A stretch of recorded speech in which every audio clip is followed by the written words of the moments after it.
Guys, hit that upload button. Let's start the show.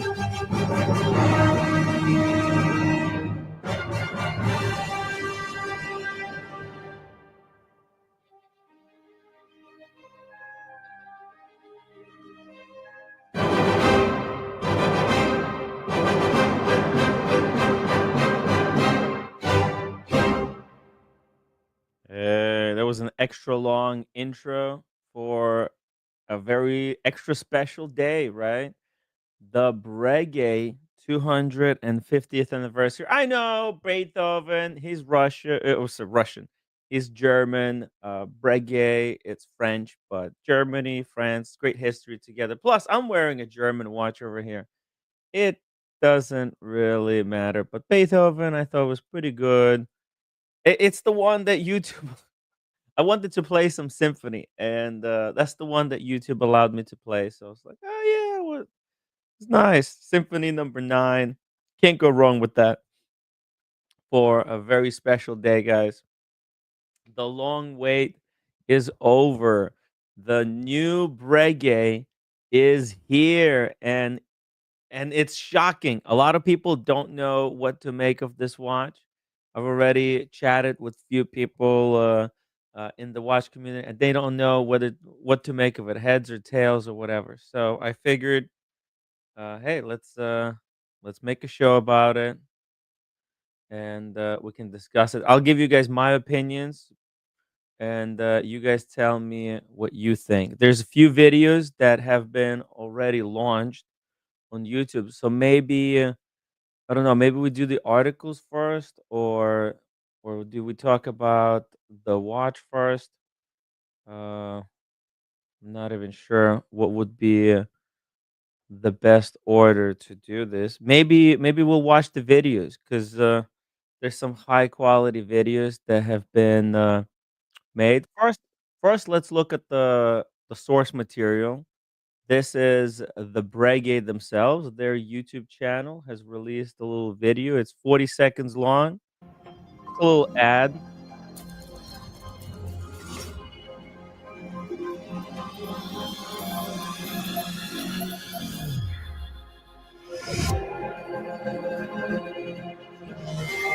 Mhm, mhm.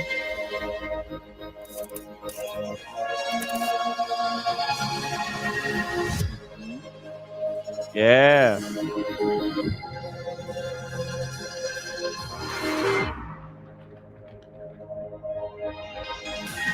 Just their archives, right? Their physical archives. Breguet likes to write everything down on paper, and this is their watch 250th anniversary, one invention at a time. Very controversial watch. A single hand, that's right. A single hand.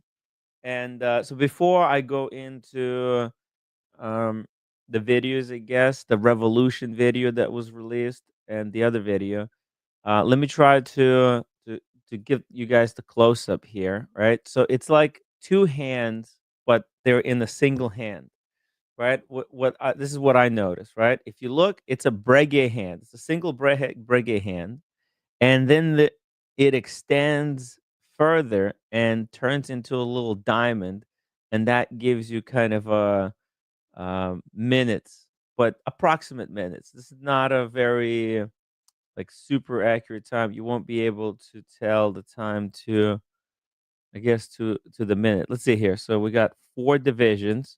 So each division is like 15 minutes, and each of the 15 minutes is divided into 5 sub minutes. So you look at it, you go like, "Oh yeah, it's between 15 and 20." Right? But what's interesting is the way that this hand pulls your eyes, and it first pulls your eyes to the hour hand, to the hour, right? And it very clearly tells you the hour. Oh, it's 10, it's between 10 and 11. And then it kind of extends further and tells you uh kind of a 5-minute interval that you're in. It's a very romantic way of telling the time. You're not going to be telling the time to a second, but it's also got a very distinct center pinion, which is a callback to the original subscription. Or was it? Yeah, 15. I think it's between 15 and 20, right? Because that would be, see, this is a 10. See, this is 10 hours, right? 10 hours here. And that's the big lines, they divide into quarters, and then the little lines divide into 5 minutes. So it's about 10:17. That's right. Yeah. The Watch Apprentice, or the Watch Apprentice is about 10:17. Yeah. It's approximately 10:17. You can't tell the seconds, but you really need to know that. Double D says, I wouldn't say romantic, more erotic. I know, because I'm fully aroused looking at it. Nice. Well, oh, hold on a second. Keep your pants on. Save it for the backside. And this is the original subscription watch that Breguet launched many years ago, maybe even 250 years. I think maybe 200 years ago. I'm not exactly sure. It's probably somewhere in the article. I didn't have the time to read it. But when me, Sean, Manny, Daniel, Katz, Red Shovel, and the Ristrick, when we visited the museum in Paris, they explained to us that subscription was the first watch that the Breguet has released for the masses. In fact, this could have been the very first watch that was more affordable, because you could put a 25% deposit on this watch, and then Breguet would deliver it to you within 2 years, right? It's kinda like modern, watchmakers like Reshep, like, what's his name? Kari Voutilainen, like, Remy Kool's, like, Simon Brett, right? It's kinda like these modern independents. You put the money down, or sometimes you even have to pay the full price, and within the next couple of years, you get your watch. So Breguet actually invented, and that's why it's called subscription. It means subscription. You're subscribed to a wristwatch. Uh, Very interesting concept. And at that time, the watches were just, for um uh they were for aristocrats and kings and queens, right? Normal people did not have pocket watches. This predates. This is probably was the first affordable pocket watch to have ever been produced. So and again, Breguet. Um, and see here, you can see the inside. It was a very simple one hand pocket watch, right? It reduced the manufacturing cost, made making this watch super easy. The subscription. There you could see it, how it's done. Everything in brass, very Breguet. Uh, it's got very Breguet look about it. Hey, Mike, how are you doing? Hey, what's going on there, Kimmy? Hey, hey, hey. I'm just taking a look here at this new Breguet watch. Yeah, that's part of the reason I came on because we discussed it a little bit earlier when they first came out with it earlier Yeah, today. that's Um, right. I was having lunch when you sent me the message that, oh, did you see the new watch? And I was just looking at it, and we had a little like discussion about it. What are your thoughts? Because you were not really excited about it. You kind of you said, no, you don't know what's the big deal, right? well, the reason I was a little disappointed was because being the 250th anniversary, I Mm-hmm. thought they were going to come with something really impressive. The dial itself, is nice, but I thought it would be something a little bit more impressive dial, to be honest with you, for their 250th anniversary. Mm-hmm. I do like the movement. They did a very nice job on the movement, the open case back, Mm-hmm. and I have to give them props. The actual watch has a 96-hour power reserve, Wow. which is pretty impressive. Yes. Um, The watch itself, the dial, I thought they could have done a little bit more, in my opinion, for being, a 250th anniversary. However, Yeah. I understand the subscription was something that Abraham Louis Breguet had come up with that idea about someone coming out and putting X amount of money down so they could actually make the watch for that person, almost like It's the bespoke, you could first say. affordable watch. The first watch that not just aristocrats could afford or the Yeah, royalty, but, yeah. like, serious businessmen could finally afford a watch, a wristwatch for themselves, because prior to that, right, Breguet was making watches only for the king of Prussia, king of, Hmm. Russia, only royalty. So Well, this was it's based on the pocket watch too. That's So right. And that's the pocket watch right here. As you can see, it looks exactly the dial looks yeah. one for one as the original subscription, except the little screw. It doesn't have that screw that keeps the dial in, which I wish that they kept the screw, but Hmm. I guess they put the logo there instead, the beautiful Breguet print. The question is, Mhm. give it 2, 3 years, what will it be selling for in the grey market? That will be interesting. So, from my Um, understanding, there's going to be a limited run right. of the 250th anniversary, right? And then Yes. it's going to go into general production with no, they're not going to be limited. And one would hope that they're going to go way below retail, maybe for half the price. That would be fantastic for the consumer Absolutely. because that's what the subscription is all about, right? It's about this watch being affordable Hmm. for just the general kind of just for the people out there, right? You know how many people, and in a way, this is actually what they're doing right now. So the price, I thought it was going to be more expensive, but it's 48,700. Right, which is a lot of money. It's a big chunk of change for a very kind of a simple type of a watch like this. It's a 36 millimeter case. It's a small watch. Oh no, sorry, that's a movement. My bad, my bad. So it's a 40 mil case. Oh, it's actually kind of slightly smaller than my Grossman. My Grossman is 41, and Yeah. this thing is 10.8 millimeters thick. So just I would say it's just a perfect wearable size. It's the size of this Submariner, the Rolex Submariner that I have, Hmm. but they've done it in a dress form, which I think yes, it's a single hand watch, but it will make that it will be very legible because the dial is just chunky. Timmy, did you say 38,700? No, no, It's 48, 48. Yeah, 48, 48,700. Yeah, 48. right, right. Yeah.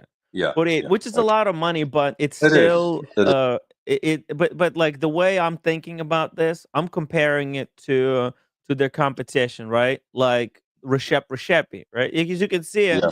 it looks almost, identical to Reshep. Very similar construction, gold case, enamel dial, beautiful well, Reshep got 3 hands, they went for 1 hand.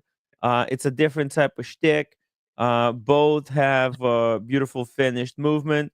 Reshep, goes for the Swiss type of finish with those type of bridges, whereas this Breguet the movement is not too shabby. It's a very well finished movement. Let me just go up there to show to put the movement back on. As you can see, No, it's beautiful. There's no beautiful. doubt Yeah, about it. Yeah, yeah, it is. beautiful movement, incredible finish there. It's got the polishing, the brushing. There's engraving on it. Each piece is individually engraved. There's numbers like this one 992. Oh, wait a second. Look at that. That's a 992 number. Yeah. It's the hand engraved Breguet there. It's it's not. It's not too, I think it finished to the starts from same 250. from I think it starts 250? from 250, yeah, and then goes up from there. Because we Oh. celebrate the 250th anniversary. That's what the Oh, I 250, see. yeah. Okay. And, is it gonna go to 999 I'm possibly? not, I'm not sure what the actual number is going to be on those. Mhm. Well, they That's, might actually expand it to, like, to add another digit in front of the 9. They could go 1,099. They could go to up to 10,000, depends how many they can sell. That's going yeah, to be the limit, and, it said, let's see here. There's also says reference 2025 at the top. Breguet. Oh, it says 992 on the case again. There's some stamping. Beautiful crown, to be honest. Very nice and chunky. it is. It is. Blued screws. Beautiful balance bridge. It's got some of that traditional, right? The Mhm. traditional would have this bridge layout on the front, but Yeah. they put it on the back in a very classy, kind of a very sophisticated way. And look at this: the each dial is engraved using this machine. Hmm. Um, it's a very special machine, and they hand, or basically, I don't know, I wouldn't call it hand engraved, but it is kind of a hand engraving. Um, the Let me see here. I have an image somewhere. Just let me just jump here to a different tab of what they did with the dial, because it's a very special. You know how usually Breguet has a secret Breguet engraving on their dial, and okay, here we go. Here I have it. Look at Yeah, that. there you go. There There's a you little go. close up there, and so, Yeah. but it's done by hand. I guess that machine um, is able to kind of the artist can draw on a big on a big piece of paper, and it replicates onto, with that cutting tool onto the small dial. Very, very cool thing there.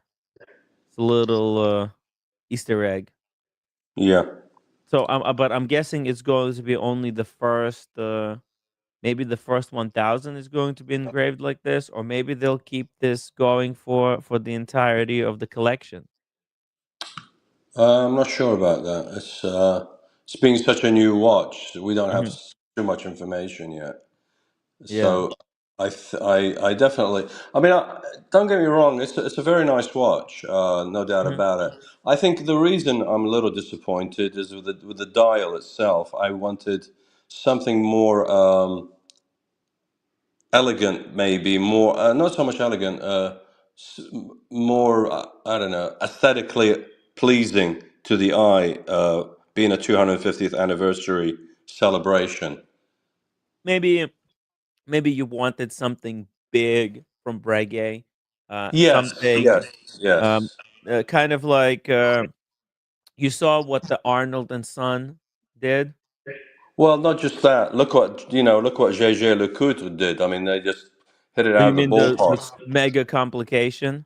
Oh, not just that. I mean, they came out with so many variation of their reverso. It was just so impressive. I mean, to me, it was like they celebrated their 250th anniversary in a Yeah. way. In a way, what they did this year, it was just very impressive. Yeah, but there's two philosophies when it comes to that.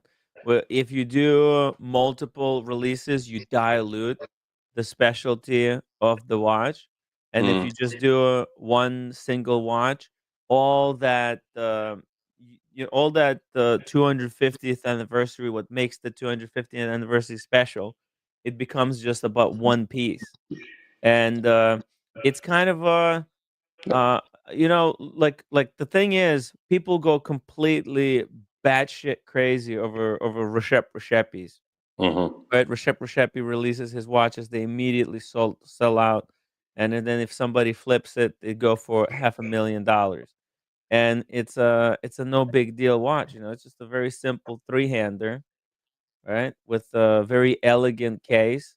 Uh, Elegant style of a finish.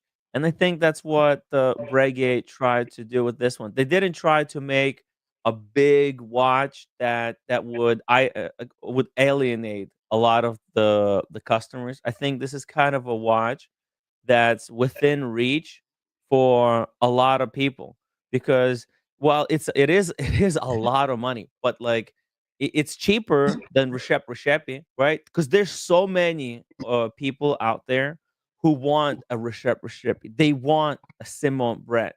They want a Kari Right. Voutilainen. They want Remy Cools, but they see themselves as, if you're not part of this elite circle that gets the VIP treatment for to get on the list for those watches, you're not getting one. And Breguet, in a way, says, "Hey, we've created a watch for everybody. It's a watch just like Remy Cool's. It's just like maybe it's not to that level, but it's 250th anniversary of Breguet. That hits very, very hard.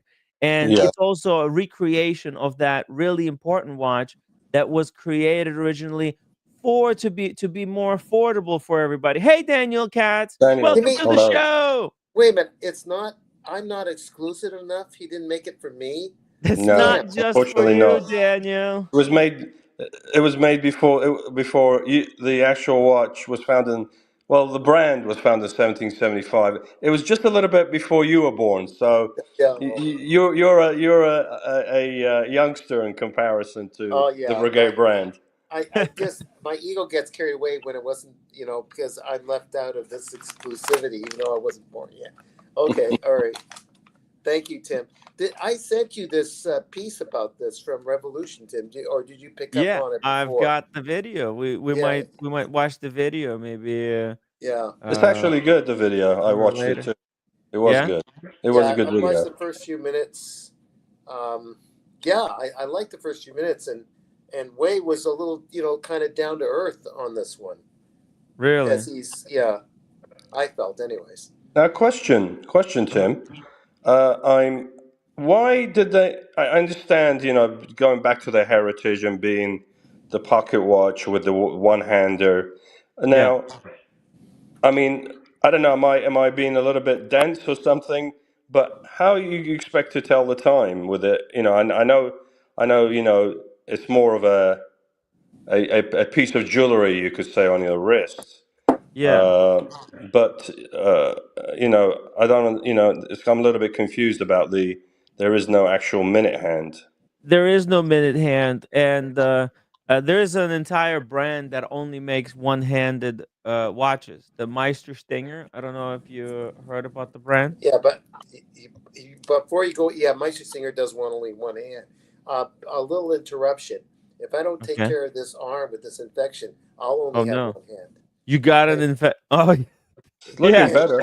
After that infection takes Daniel's his hand, he'll just have one. over a steam kettle, just one little Uh, thing. Okay, back. I'm sorry, Mike. I couldn't help myself. No, go So ahead. That's fine. go back to the answer, so Tim.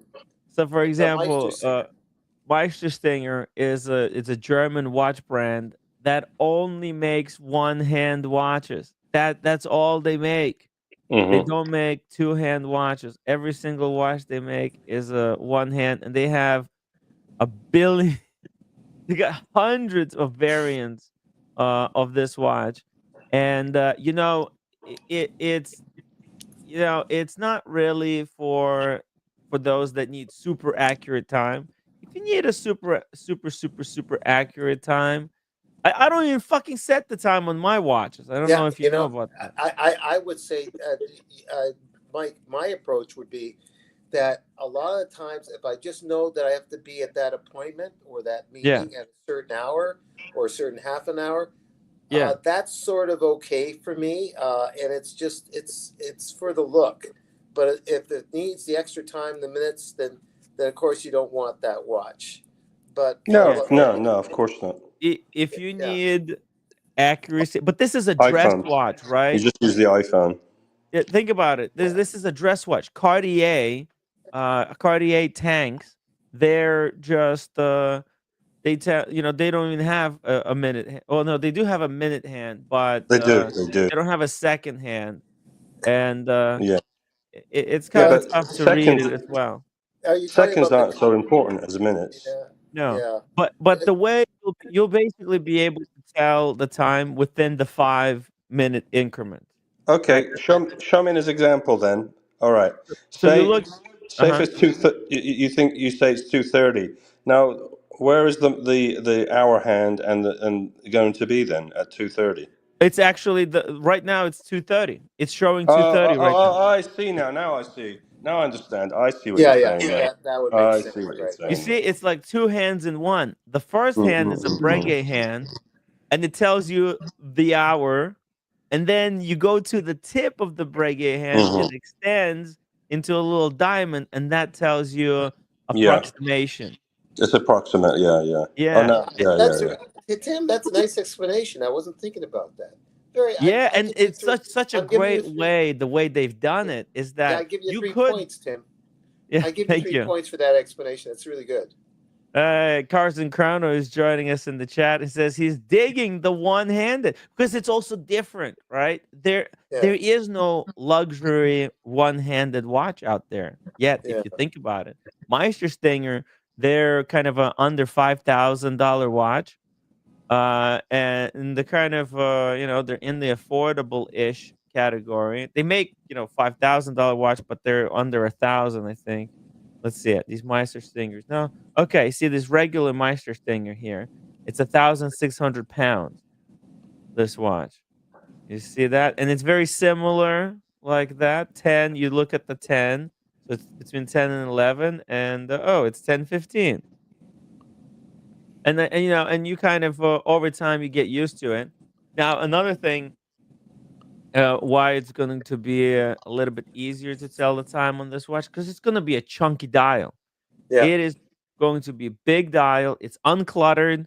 There is no date. It's just It's pure very clean. elegance. That's sure. Yeah, it's very clean. Definitely. Yeah, and I also really like the center pinion. It's a throwback to the pocket watch center pinion that was in this pocket watch.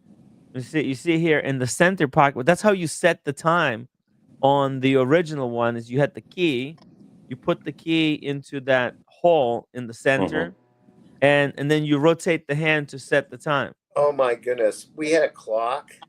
My parents had a clock inherited Yeah. from grandparents who they were collectors to some extent of old antiques. So God knows how far back, but that's how you Hmm. did it with the key. Right. With the But you, key. Yeah. yeah, Mike, you've had one of those, or maybe I your got. parents Yeah, had I've one. got one. I have a clock that uses the Okay, key to okay, wind up the clock. Yeah. right. So I'm making it sound like it's a big thing. I guess it wasn't. So Yeah.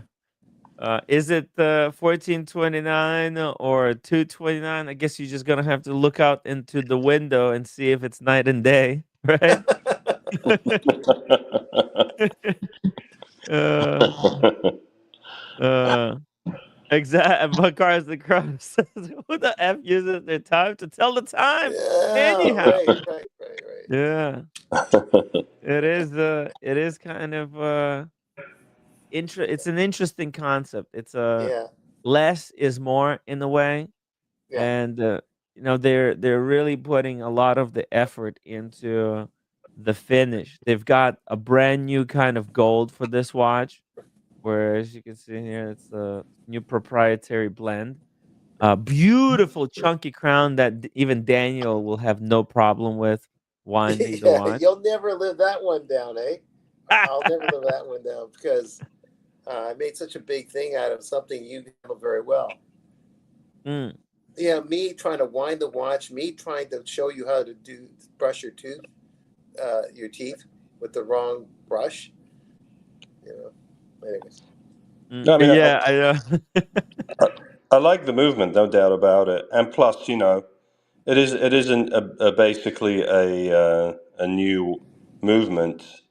I mean, the 96-hour power Yeah. reserve is impressive. It's a completely new caliber, Yeah, yeah. right? And is the entire movement made of gold as well? Because by the looks, it looks like it. Let me check here. Um, let's see here. Let's just go here.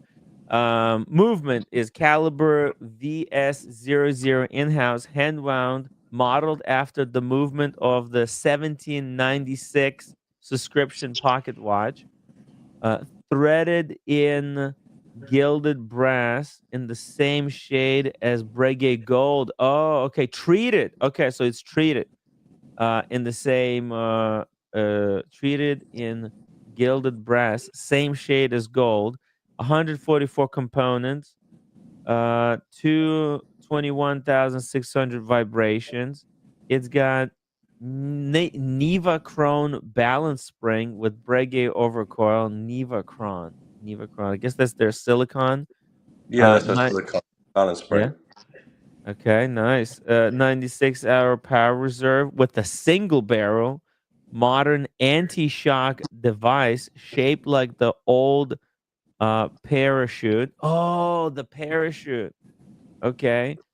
Shot blast finish on the plate and bridges, blue steel screws, center ratchet wheel engraved in negative with r- reprography, AL Breguet writing, and a single hand indicating the time, resolution of plus minus minutes. Ooh, Resolute, that's yeah. So pretty. it's within 5 minute interval. You tell the time. Kind of So act. It's it's got pretty 100. accurate. Sorry, it's got 144 components Hmm. and 21 number of jewels also. Yeah, very simple watch. Yeah, it's simple, Um, basically. and usually the fewer parts, the more reliable watch could be because it Hmm. just it doesn't yeah, there's less things to break. White grand few enamel on gold base, black petite few enamel Breguet logo, Breguet Arabic numerals and minute track, subscription serial number, and secret signature engraving with the diamond point pantograph. Single hand in blue, inflamed blue steel, curved with mirror polish chamfer. Let's see here. So the case is 40 millimeters by 10.8 thickness, 18K Breguet gold. So it's 75% gold with silver, copper, and palladium. Polished domed bezel, set and brushed mid case, case back with coup de horologie, handmade guilloche. Okay, that's pretty badass. Now Uh, I'd like to see what Sean and Manny would think of it when they see it, because they're yeah. both Breguet fans also.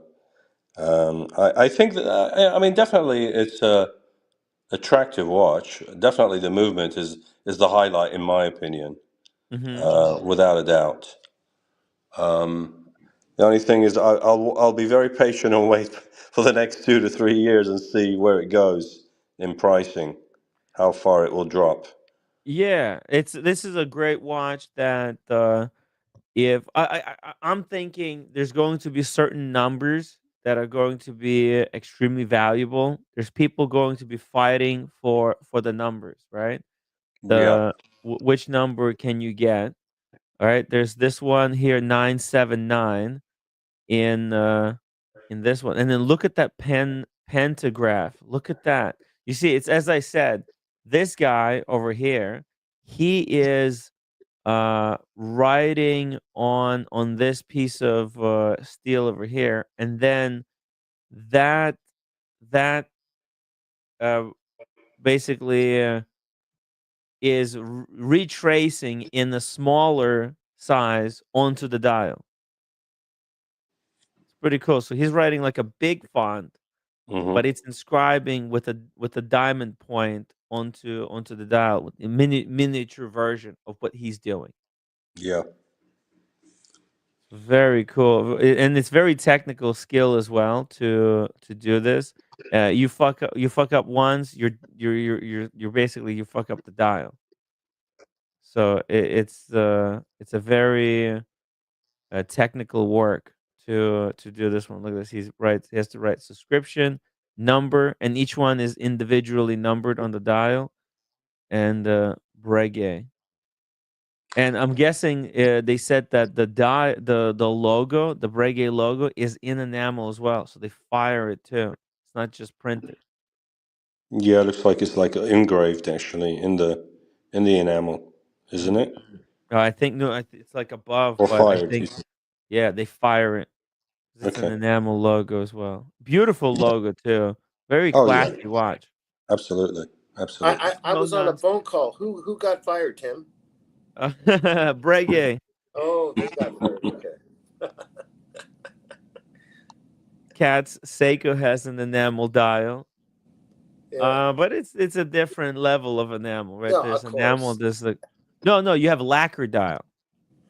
No, wait a minute. Okay, straighten out. You have lacquer No, or enamel? hold on.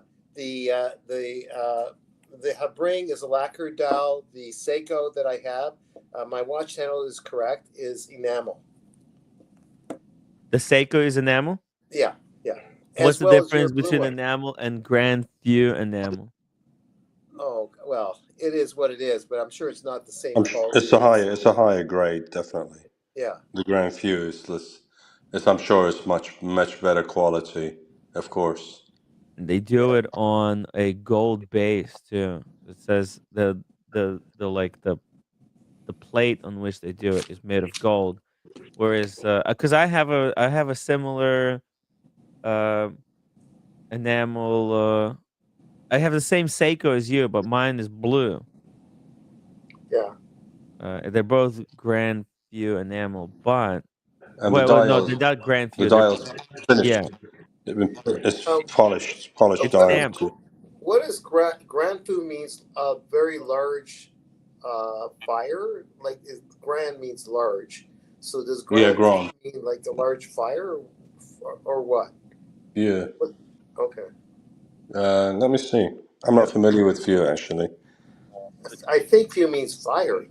I think. fire. Yeah, yeah. Look at this. This is a Louis Erard Grand View enamel dial. Louis Erard. What's the Louis Erard? You know about the Louis Erard brand, Well, Dan? he's the guy you met, Tim, the tall guy, very cheerful sense of humor with the long hair, curly hair. You met Oh him. yeah, Very cheerful. I'm guessing in his 50s, a little bit. We met Van Halter and we met him. He's a yes, tall we guy. did. Oh my god. He was dressed for fashion. He had a really nice Yeah. blazer on too. He Oh joked yeah. around. He was cheerful. Yeah, He's a great guy. yeah, Okay, it's just all these names, they're all blending in yeah. for me. Thank you for clarification. Yeah, yeah, No Grand problem. and so I'll this send is the the bill. Grand Pure I'll send the Louis bill today. Erard. Right? It's on a different level. These are cheaper Grand Few dials, but check Yeah. it out how he does it. Yeah, what is this they're Oh, doing? They're this is making a showing you how to hall. do it. Holy smokes! Where did you find Yeah. this, Tim? It's on YouTube. Oh, Look at that. They Ulysses Nardine does it also. The Grand View technique. It's a yeah. technique. yeah. You Oh yeah, you listen to Dean, definitely. I think actually Russell 996 he has a you listen to Dean with a Grand Prix. Oh, There's the fire. Look at that. oh, He yeah, yeah. set it on fire in the You know what? special oven. With the music, whoever's doing this video did a really nice job too. Next level. Yeah, the like who's the AI video guy or woman. Very, really nice work. Yeah. Oh, and then they do the printing. Bam. Oh, Louis that's the printing. Aurard. Oh my goodness, yeah. Yeah. And then what is this they're doing? And then you need to Could you make it straight. imagine if my job was this? I'd be fired in 10 minutes. Trying to You'll do be this without fired in the messing up. kiln. Yeah, that too. Yeah, and then you could see it. Yeah, It's not the same level movement. It's just the Salida movement there. But but it was a nice that's the thing that they grand did. view, they say. Okay, so we're seeing what he did, Yeah. and of course, Breguet is maybe even more refined, whatever they did. Let me see. Breguet. Maybe there's a video of Breguet doing it. Or maybe no, they're not showing it. No, unfortunately. Try Ulysses Nardine. I think they have it. Let's see. Oh, here. There's an entire here video on Watches TV, one of my favorite YouTube channels. Does And he? Daniel, I think you're a fan as well. Yeah. is he still around his show, or is he stopped it? I think it's still around. Let's see. Okay. Okay, well, we'll check. 163,000 subscribers. Well, Let's yeah. see. Let's see this real quick. I think everybody could benefit from this. Hello and welcome to the Watches TV. Today we focus on the production of dials made out of enamel, and that's why we are here at Tonze Cadran to speak with Mr. Claude Eric Jean, manager of the company, about the Stop for a process of second. production. Yeah, who is that? The guy who's doing the announcing used to work with Jean-Luc. That guy who's just talking now, his last name is Nardin. He's in the Nardin family. I think he's made for life. Like he's part of the inheritance. I think. But his last name is Nardin, and I think with Nargle, he's part of the Nardin family.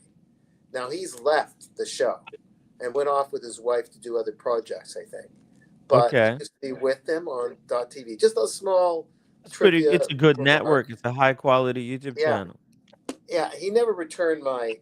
Well, he's got so many people trying to reach out to him, so it's hard. Yeah. It's hard, Daniel. You know, it's not like you were buying a $50,000 watch. PG saying it's still around. Yeah, okay. Thank you, PG. Really appreciate the super chat as well. I like the picture. See, that's a breast disc. Alors, l'apparition des cadres émail, c'est à partir du XVIIe siècle. On a introduit les cadres en émeraude, on les trouve dans les pièces anciennes qu'on trouve dans les musées. They got all the different colors. Jusqu'au début du XXe siècle, est apparu les cadres métalliques, remplacés par soit par l'argentage, soit par les différents décors qu'on a apportés dessus, pour apporter des couleurs aux montres.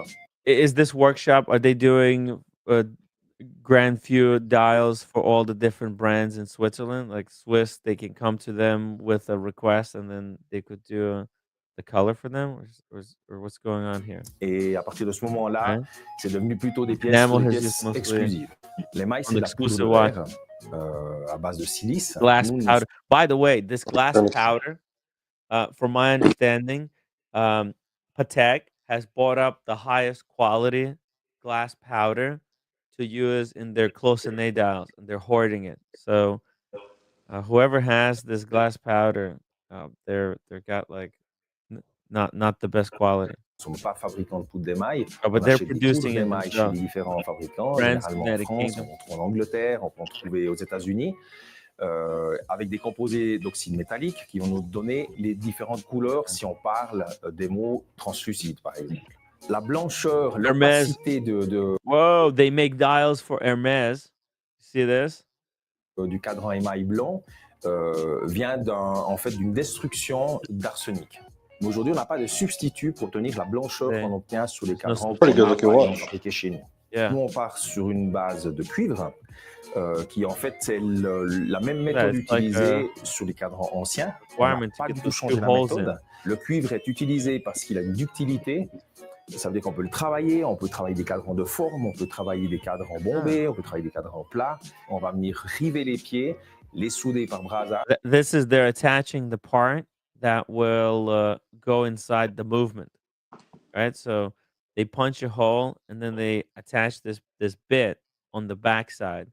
So when whoever ordered the dials, they'll be able to slot these two holes into the movement and keep the dial in place. On va faire un passage au four pour faire la brasure. On a une température d'environ 950 degrés.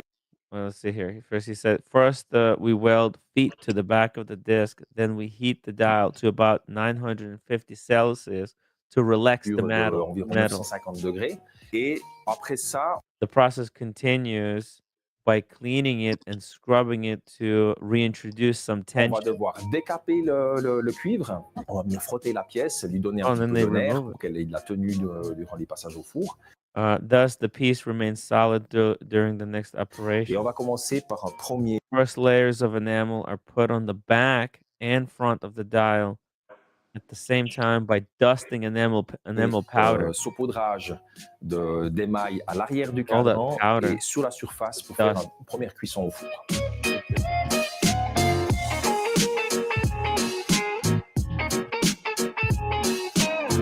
This is a hard process. plus il y a d'émail, plus il y a de tension. The back layer is necessary as every new one added on the front adds tension to the metal. Oh, shoot. You kind of have to balance it, otherwise it's going to warp the metal. Si on élimine l'émail de dessous, le cadran va venir se et casser. Donc, on a besoin de contre-émail pour équilibrer les tensions tout au long des opérations, autant de la vie du cadran. On va saupoudrer 4, 5, 6 fois, dépendant de l'épaisseur du cadran qu'on veut à la finalité, l'épaisseur finale du cadran, pour obtenir en fait après un The final goal is to have the most immaculate white color possible. Blanc le plus maculé possible. Là, on va venir gratter la surface, enlever les occlusions avec un outil métallique, et puis réparer, redéposer les mailles, repasser au four pour retendre la surface. L'opération suivante est l'opération de décalque, donc c'est le transfert des inscriptions que le client demande. Donc, on va transférer de la poudre d'émail, ça peut être de l'émail noir, ça peut être de l'émail rouge, de l'émail bleu, dépendant de ce que le client veut. Et nous, on va venir déposer par transfert d'une plaque à décalque type standard, par topographie, on va venir déposer une poudre d'émail sur la surface du cadran qui est donc toujours bombée. Une fois qu'on a fait cette opération, on va aller faire un passage au four qui est en fait le... Once this has been accomplished, the dial heads to the kiln for one final time, which brings the whole dial back to the fusion state. L'ultime passage au four, Look, qui est en fait la remise en fusion de l'ensemble du cadran, et on va venir avec un charbon appuyer sur la surface du cadran pour venir lui donner la planéité. Si on a à ce moment-là une occlusion qui vient se déposer sur la surface du cadran, it's like it's warped, you see it, and he's flattening it down. C'est un cadran qui sera aussi défectueux. Cette opération nous prend environ 40% This operation causes about 40% rejection. So 40% of these will be broken. L'émail will not live through the process. Really? Faire un rayon. Yeah, smokes. They will crack. This is a bitch of a process, to be honest. And now this is this company, I guess, is doing it for all different brands. Like here, they're making dials for Hermes. Hermes probably came to them with spec sheet and said, "Hey, we need these. How much is it going to cost?" And you know, they make a batch of, let's say, 1,000 of them for Hermes, and then they'll do it for another brand. But Breguet does their own in-house enamel. Ce qu'on ne veut pas, not outsourcing dans un cas de cadran plat, comme le cas du cadran Hermès, par exemple, on va pas qu'il soit plat. Enamel, you see, I got something that looks like white enamel right here. Oh my God! Are you polishing your face, Daniel, or no? It's for my infection. Oh, okay. I thought you were polishing your face or some other part. Terofusidic acid. That's probably approved by a roommate. I don't. Maybe if it's real medicine, then yes. Thomas Burnett says real medicine. Thomas Burnett says Breguet may be a Swatch Group brand, but their heritage is all about artisanal watchmaking, and this watch screams Breguet. It oozes class. It oozes class, and although expensive, I feel Breguet should be pricing themselves high to regain the clientele that they deserve. Maybe I'm just saying that as a fan, but you know, they also have to price this high because they don't want to price themselves cheaply, right? The fucking Recepi is charging 94,000. Simon Brett, same thing, right? They're expensive watches, and I think Breguet, they need to price themselves high enough so as not to seem like a cheap brand, right? There's also plus they have an incredible heritage and history. I mean, nobody can match them when it comes to history. Exactly. Nobody has 250-year anniversary celebration like Breguet, right? No. And they're doing it all in-house. They're not outsourcing any part of watchmaking to some other brand. In fact, Breguet might be doing some stuff for Blancpain. Is Blancpain owned by... No, they're not owned by Swatch. But they might be doing some other stuff for other brands in Swatch Group, if anything. Dans le cadre du cadran Hermès, on a 3 parties. Ça veut dire qu'on a une partie centrale qui est rapportée, puis un compteur qui est rapporté.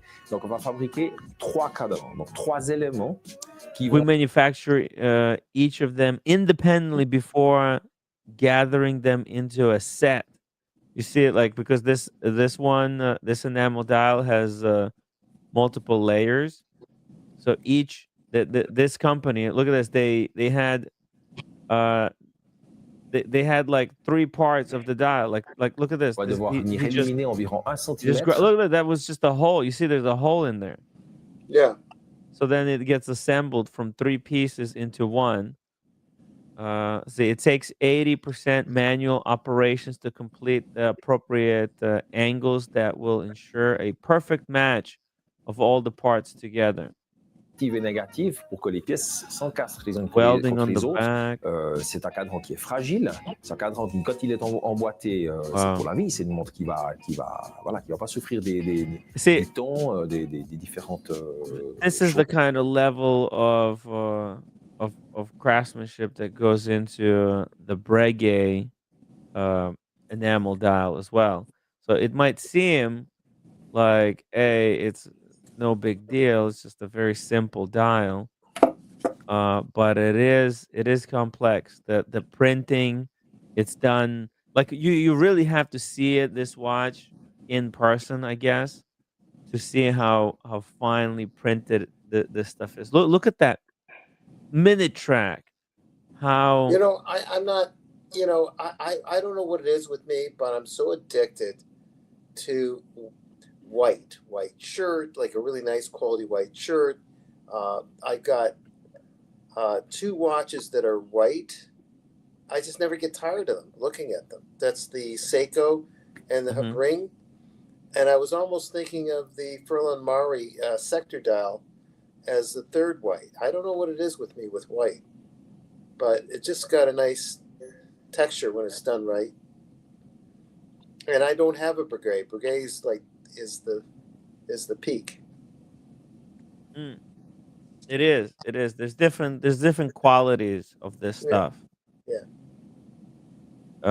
Cars and Chrono says this checks the box for collectors who doesn't have a white enamel, one-handed, and Breguet.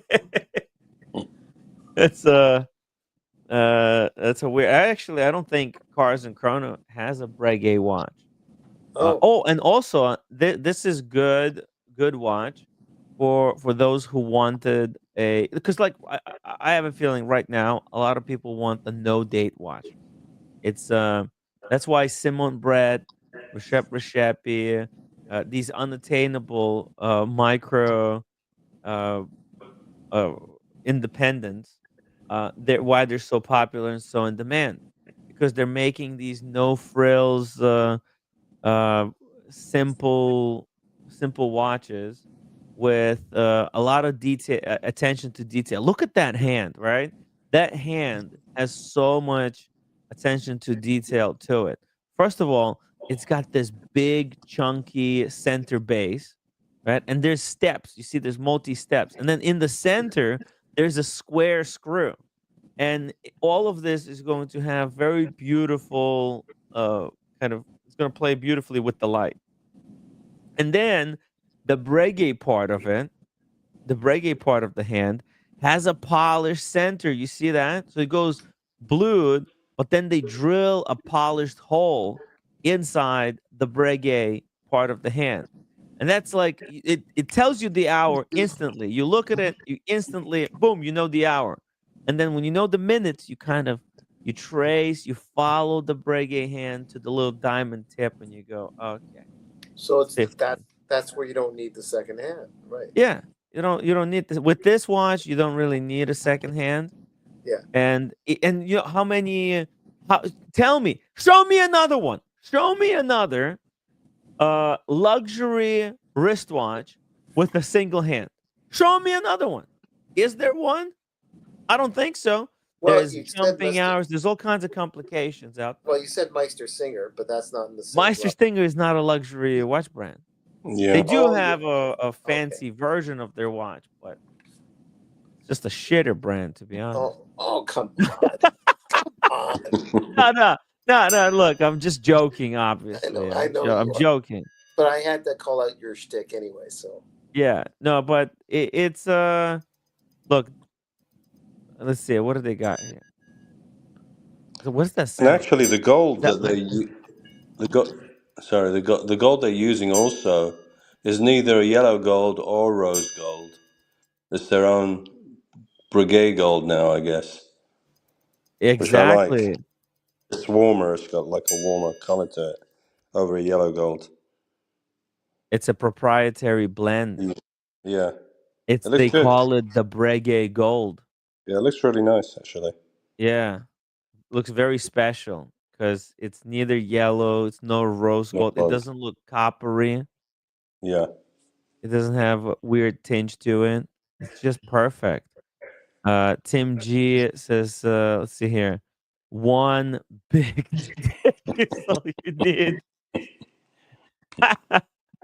Yeah, I guess so.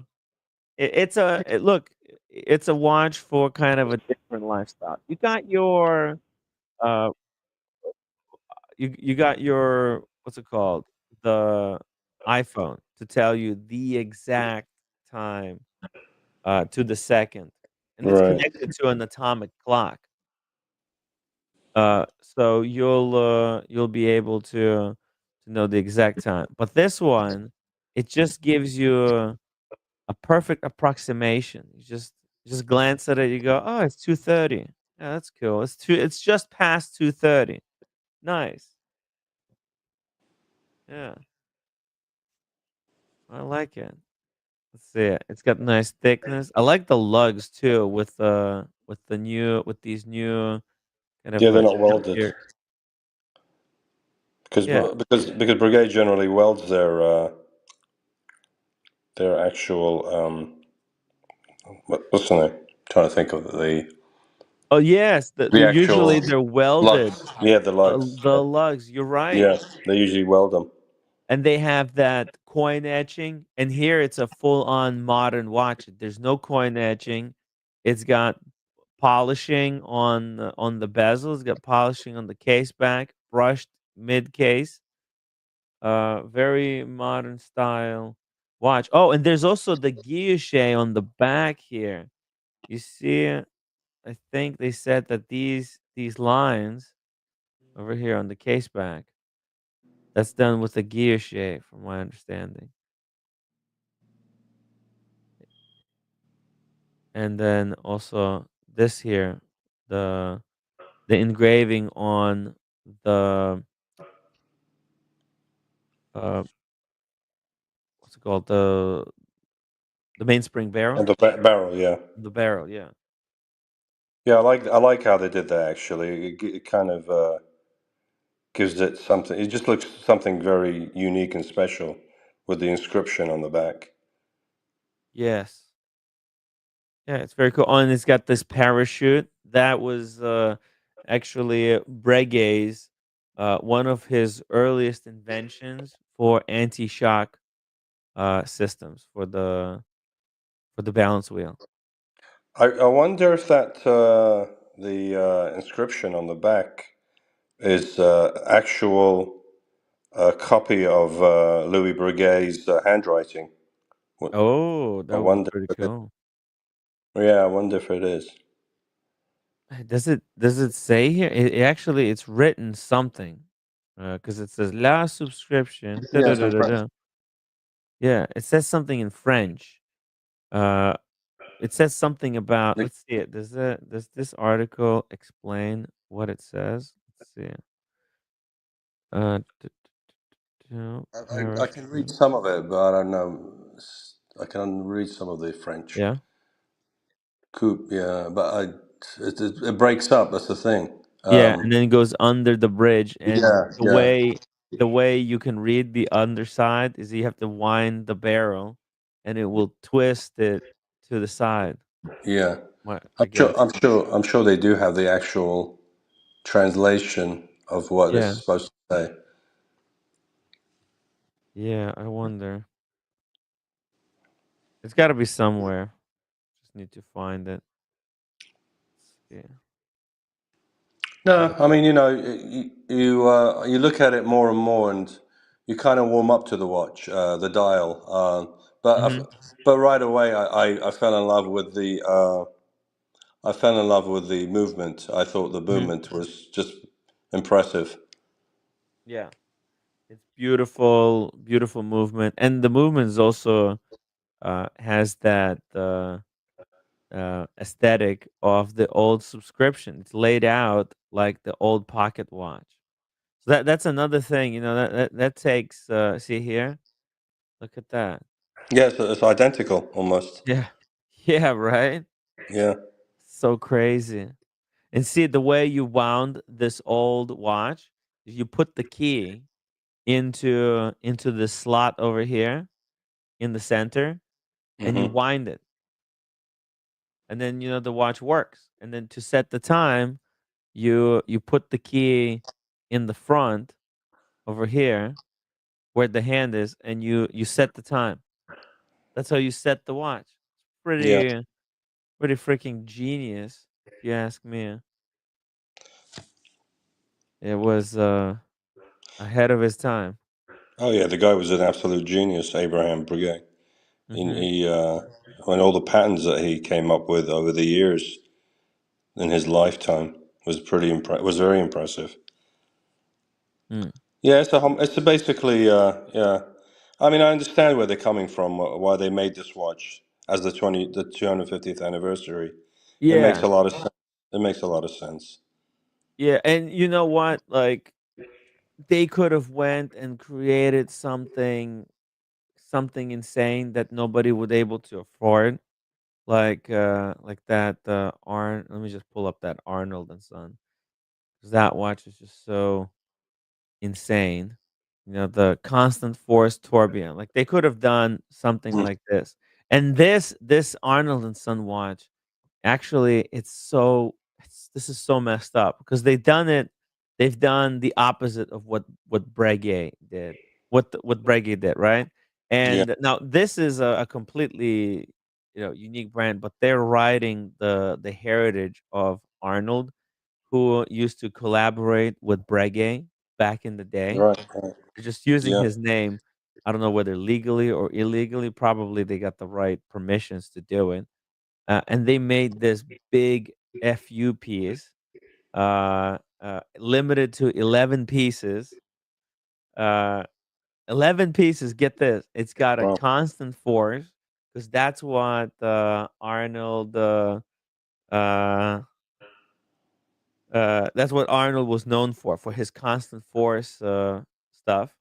And Breguet was known uh, for the tourbillon, and right, they combined the Breguet stuff with the Arnold stuff and made like a watch between the two. But it's 135,000, and it's actually kind of not that expensive. There's more expensive watches that Richard Mille makes that are just garbage. But this, it's expensive though. Yeah, Breguet could have went this route, uh, uh, but but I they think they have. went the better route. Well, they make. I mean, they're known for being the discovered the tourbillon. They patented the actual tourbillon. So it wouldn't be something out of the ordinary for them to do a tourbillon again. But I kind of understand, as we were saying, it's going back to their heritage, and the original, basically one of their original pocket watch, and celebrating the Seuss subscription too. So it goes all in together as the reason why they came out with this watch. It makes a lot of sense to a certain point. Yeah, yeah, exactly. The subscription Yes, is what makes it so special. unique. Is the Yeah. the relationship between the old subscription and the new subscription Hmm. is what makes it so special.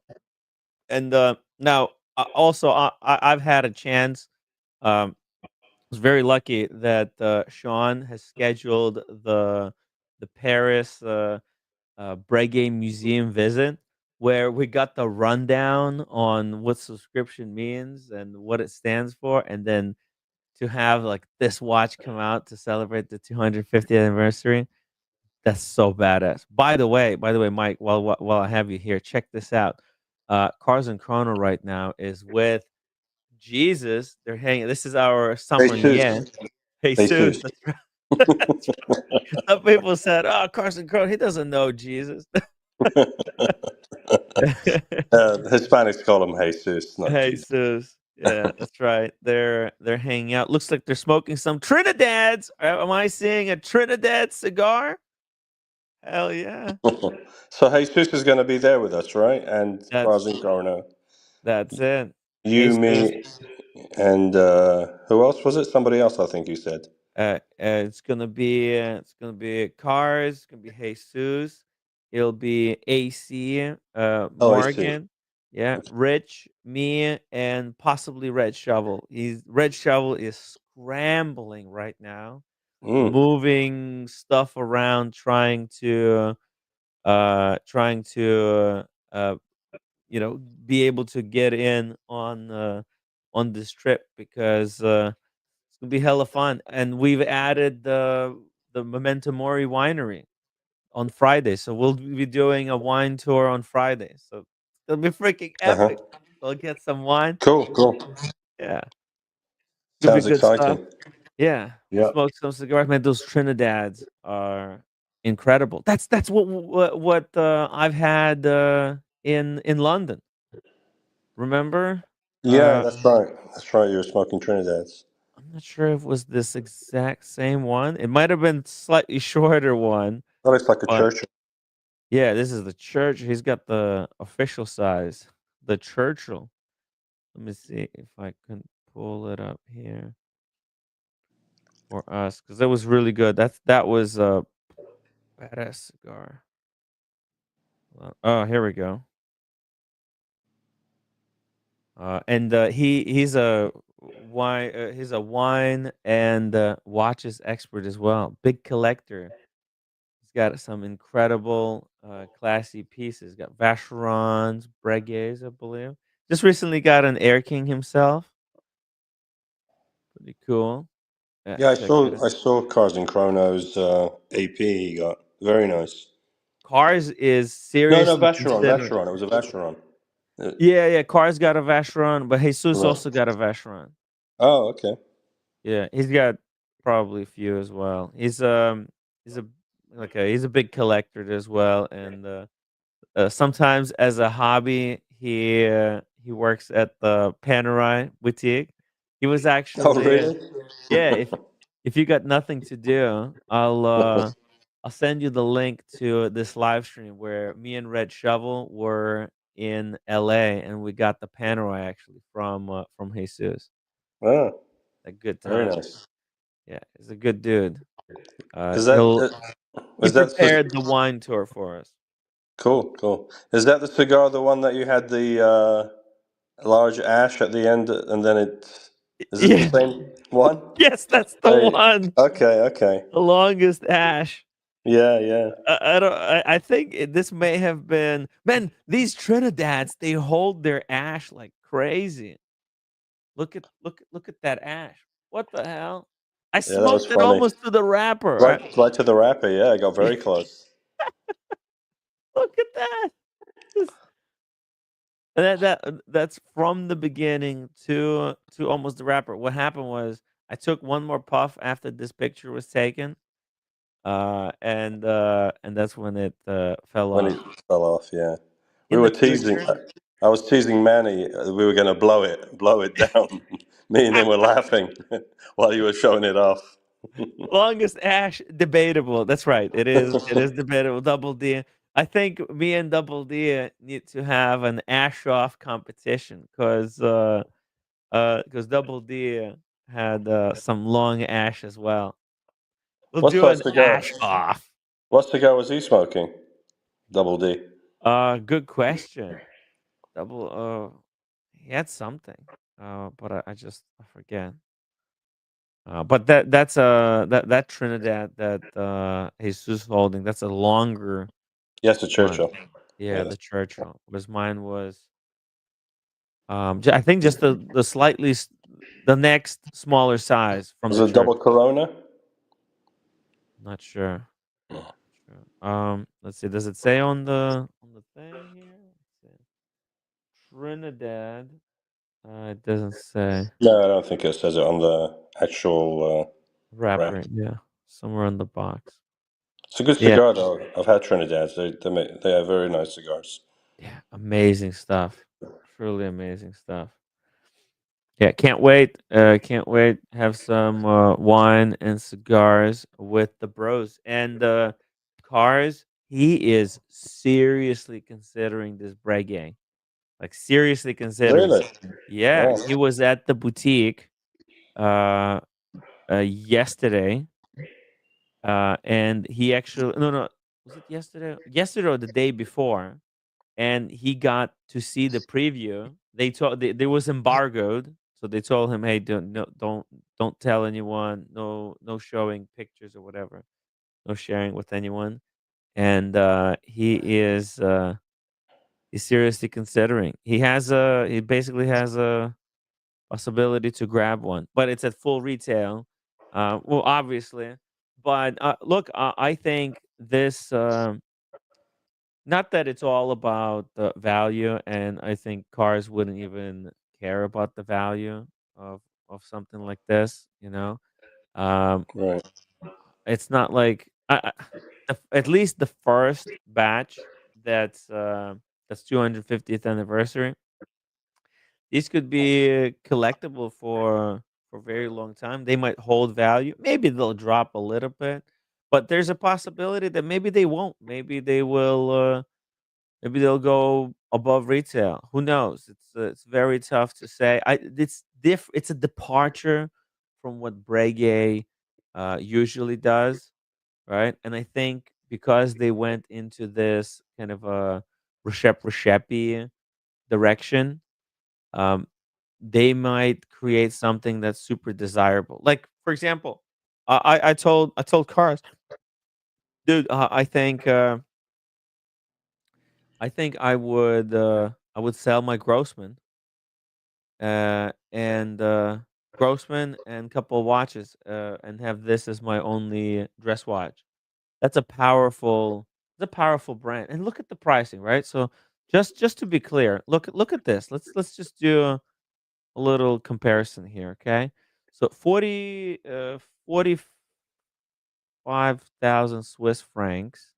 Let me get the US dollars. Sorry about that. See What are here. you looking for? The price? Yeah, yeah. Hodinky has the price, so I just want to switch It's over. Yeah, 48,700. 48,700. Yeah. Okay.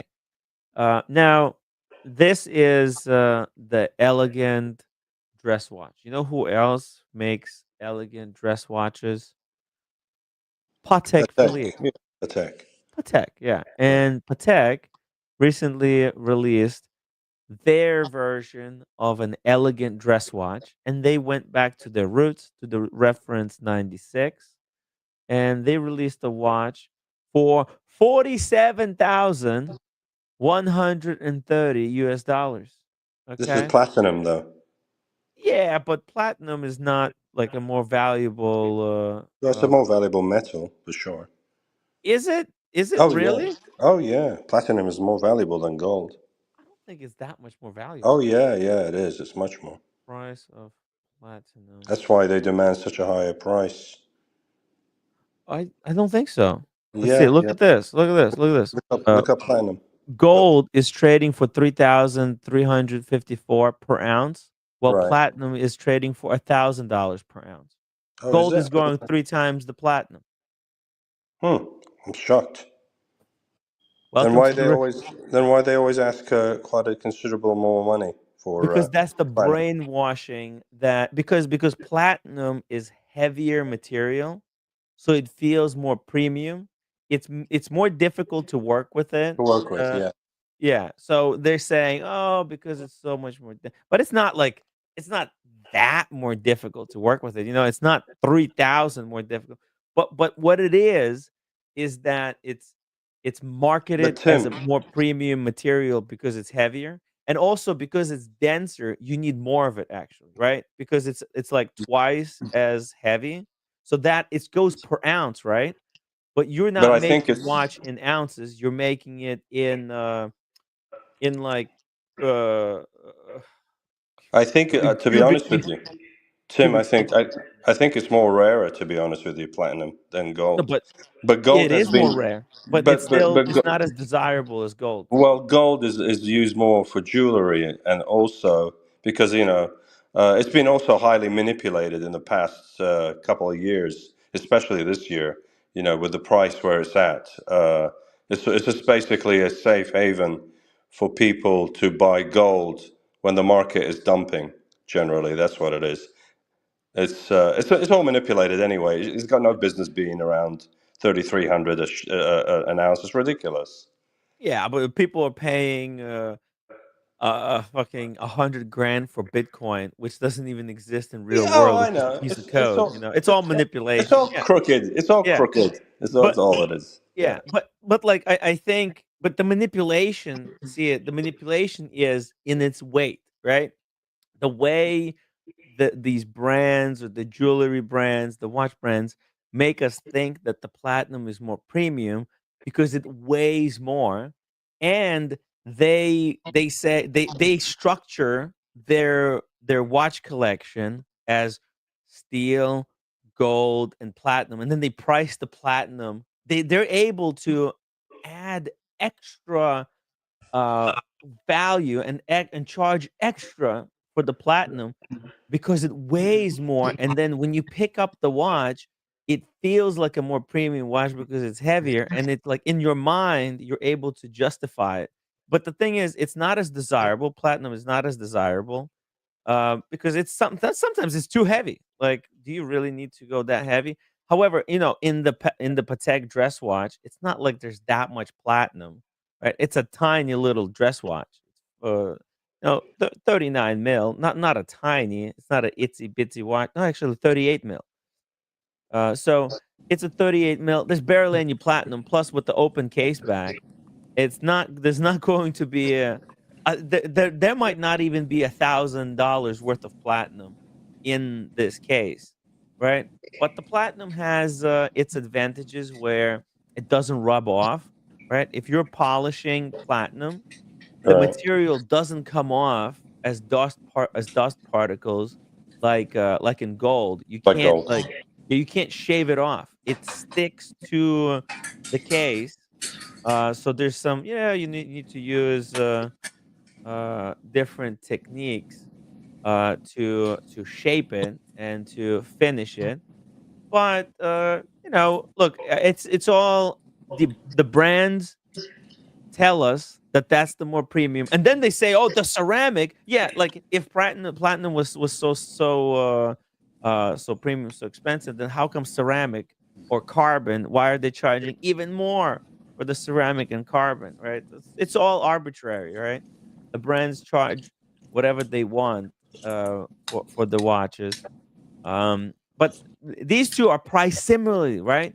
So you have Right. a choice. Would you go and actually hold on, let me close this. I wanna do a side by side. Hey, Daniel. Sorry, Hey, yeah, yeah, I you're a thought little I bit too blocked loud. my You're eating. a little bit Yeah, I you're thought eating a little bit too loud into the microphone, and I I'm can hear sorry. the I meant to dishes block. banging. I meant to block it. I apologize. It's all good, it's all good. I'm just pointing it out. No, Okay, I'm blocking now. nobody's watching, don't worry about it. It's not a we're not doing a professional production here, but hey, listen, if you wanna mute yourself. If you don't feel like it, then you don't have to mute yourself, Daniel. However you wanna do this. Um, let's see here. Let me run the poll because these are literally the same price. The same price, but the thing is, Patek has such a demand, and Patek has such a following. So, I mean, it would be foolish not to buy the Patek over the Breguet. Although I prefer the finish and the movement of the Breguet, to be honest with you. If you look at the movements, Well, in a way, I feel like with the Breguet, you're getting a lot more. Well, there's a chance you're going to get the Breguet a lot easier than you are the Patek. Well, it's hard to say. Well, from the AD, definitely. I mean, have you seen? I saw one right now on Mm-hmm. Chrono, and they're asking $130,000. For It's nuts. 6196p? Yeah, yeah, yeah, Oh, that's yeah. delusional. That's It's insane. flippery. It's insane. It's insane. Yeah. But if they're already available, then it means somebody's already got their hands on it and they're Right. trying to Push it manipulate it. quick. By the way, Quick, that yeah. could be Patek Philippe planting a piece themselves, trying to Who manipulate the market. knows? Who knows? That's These possible. Anything's w- possible. these brands are very tricky nowadays, Mike. You can't trust anything because they know that there's a gray market. They know that there's eBay, and they know, hey, oh, if there's one listed there, then guess what? There might be 100 people who see the eBay listing or the Chrono 24 listing. They'll go out and will buy this one so that they can flip it on. But is anybody buying it? Is there like sales that we can see it that people sold theirs for 135? Doubt it. Who would buy this Patek 6196 for 130 grand? That's Oh no, ridiculous. it's insane. It's insane. Yeah. Even Yeah. even 100,000 is insane. Yeah, and, Patek basically gives a middle finger to the collectors or first-time buyers. Yeah. They're like, then now this could be, the first watch that they'll sell you, but this is insane. It's literally insane because what's the justification? This is a downgrade from the watch that they released previously with the same movement, the 6119, right? There's no hobnail bezel, Yeah, yeah. and the dial is even simpler. That's the simplest dial that they could make, right? I Um, was offered the 6119R and the both in the white gold and in the rose gold, yeah, but for I never 30, they're 32. 32,000. Yeah. And what the hell is this? How is this 20,000 more expensive than those two are? Are you tell because the other Because it's two, if they're platinum. made of gold. Yeah, yeah, exactly. Oh, it's the more premium material. That's not it doesn't cost more. In fact, that gold that they put into 6119 costs more to, Right now, yes. in If you dollars. Yeah, right by the now. ounce, yeah. Yeah, Agree. by Agree. the ounce. And they have a hobnail bezel on the other one. Right, Yeah. this should have been a 35, maybe $36,000 watch. They could say, "Oh, here, it's platinum," but like they could say, "Oh, it's platinum," but in but you lose the. In fact, maybe this because you know what, the 5196 in rose gold. Uh, my mom actually bought it for my stepfather. We paid 22,000 for that one, Hmm. for 5196. It's the same watch as that, it's just got the old movement.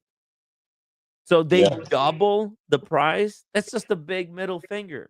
And but this is supposed to be see it the way I see it, this is not an above retail watch. Whoever listed it for $135,000 is It's smoking a quick crack it's a money cocaine. grab.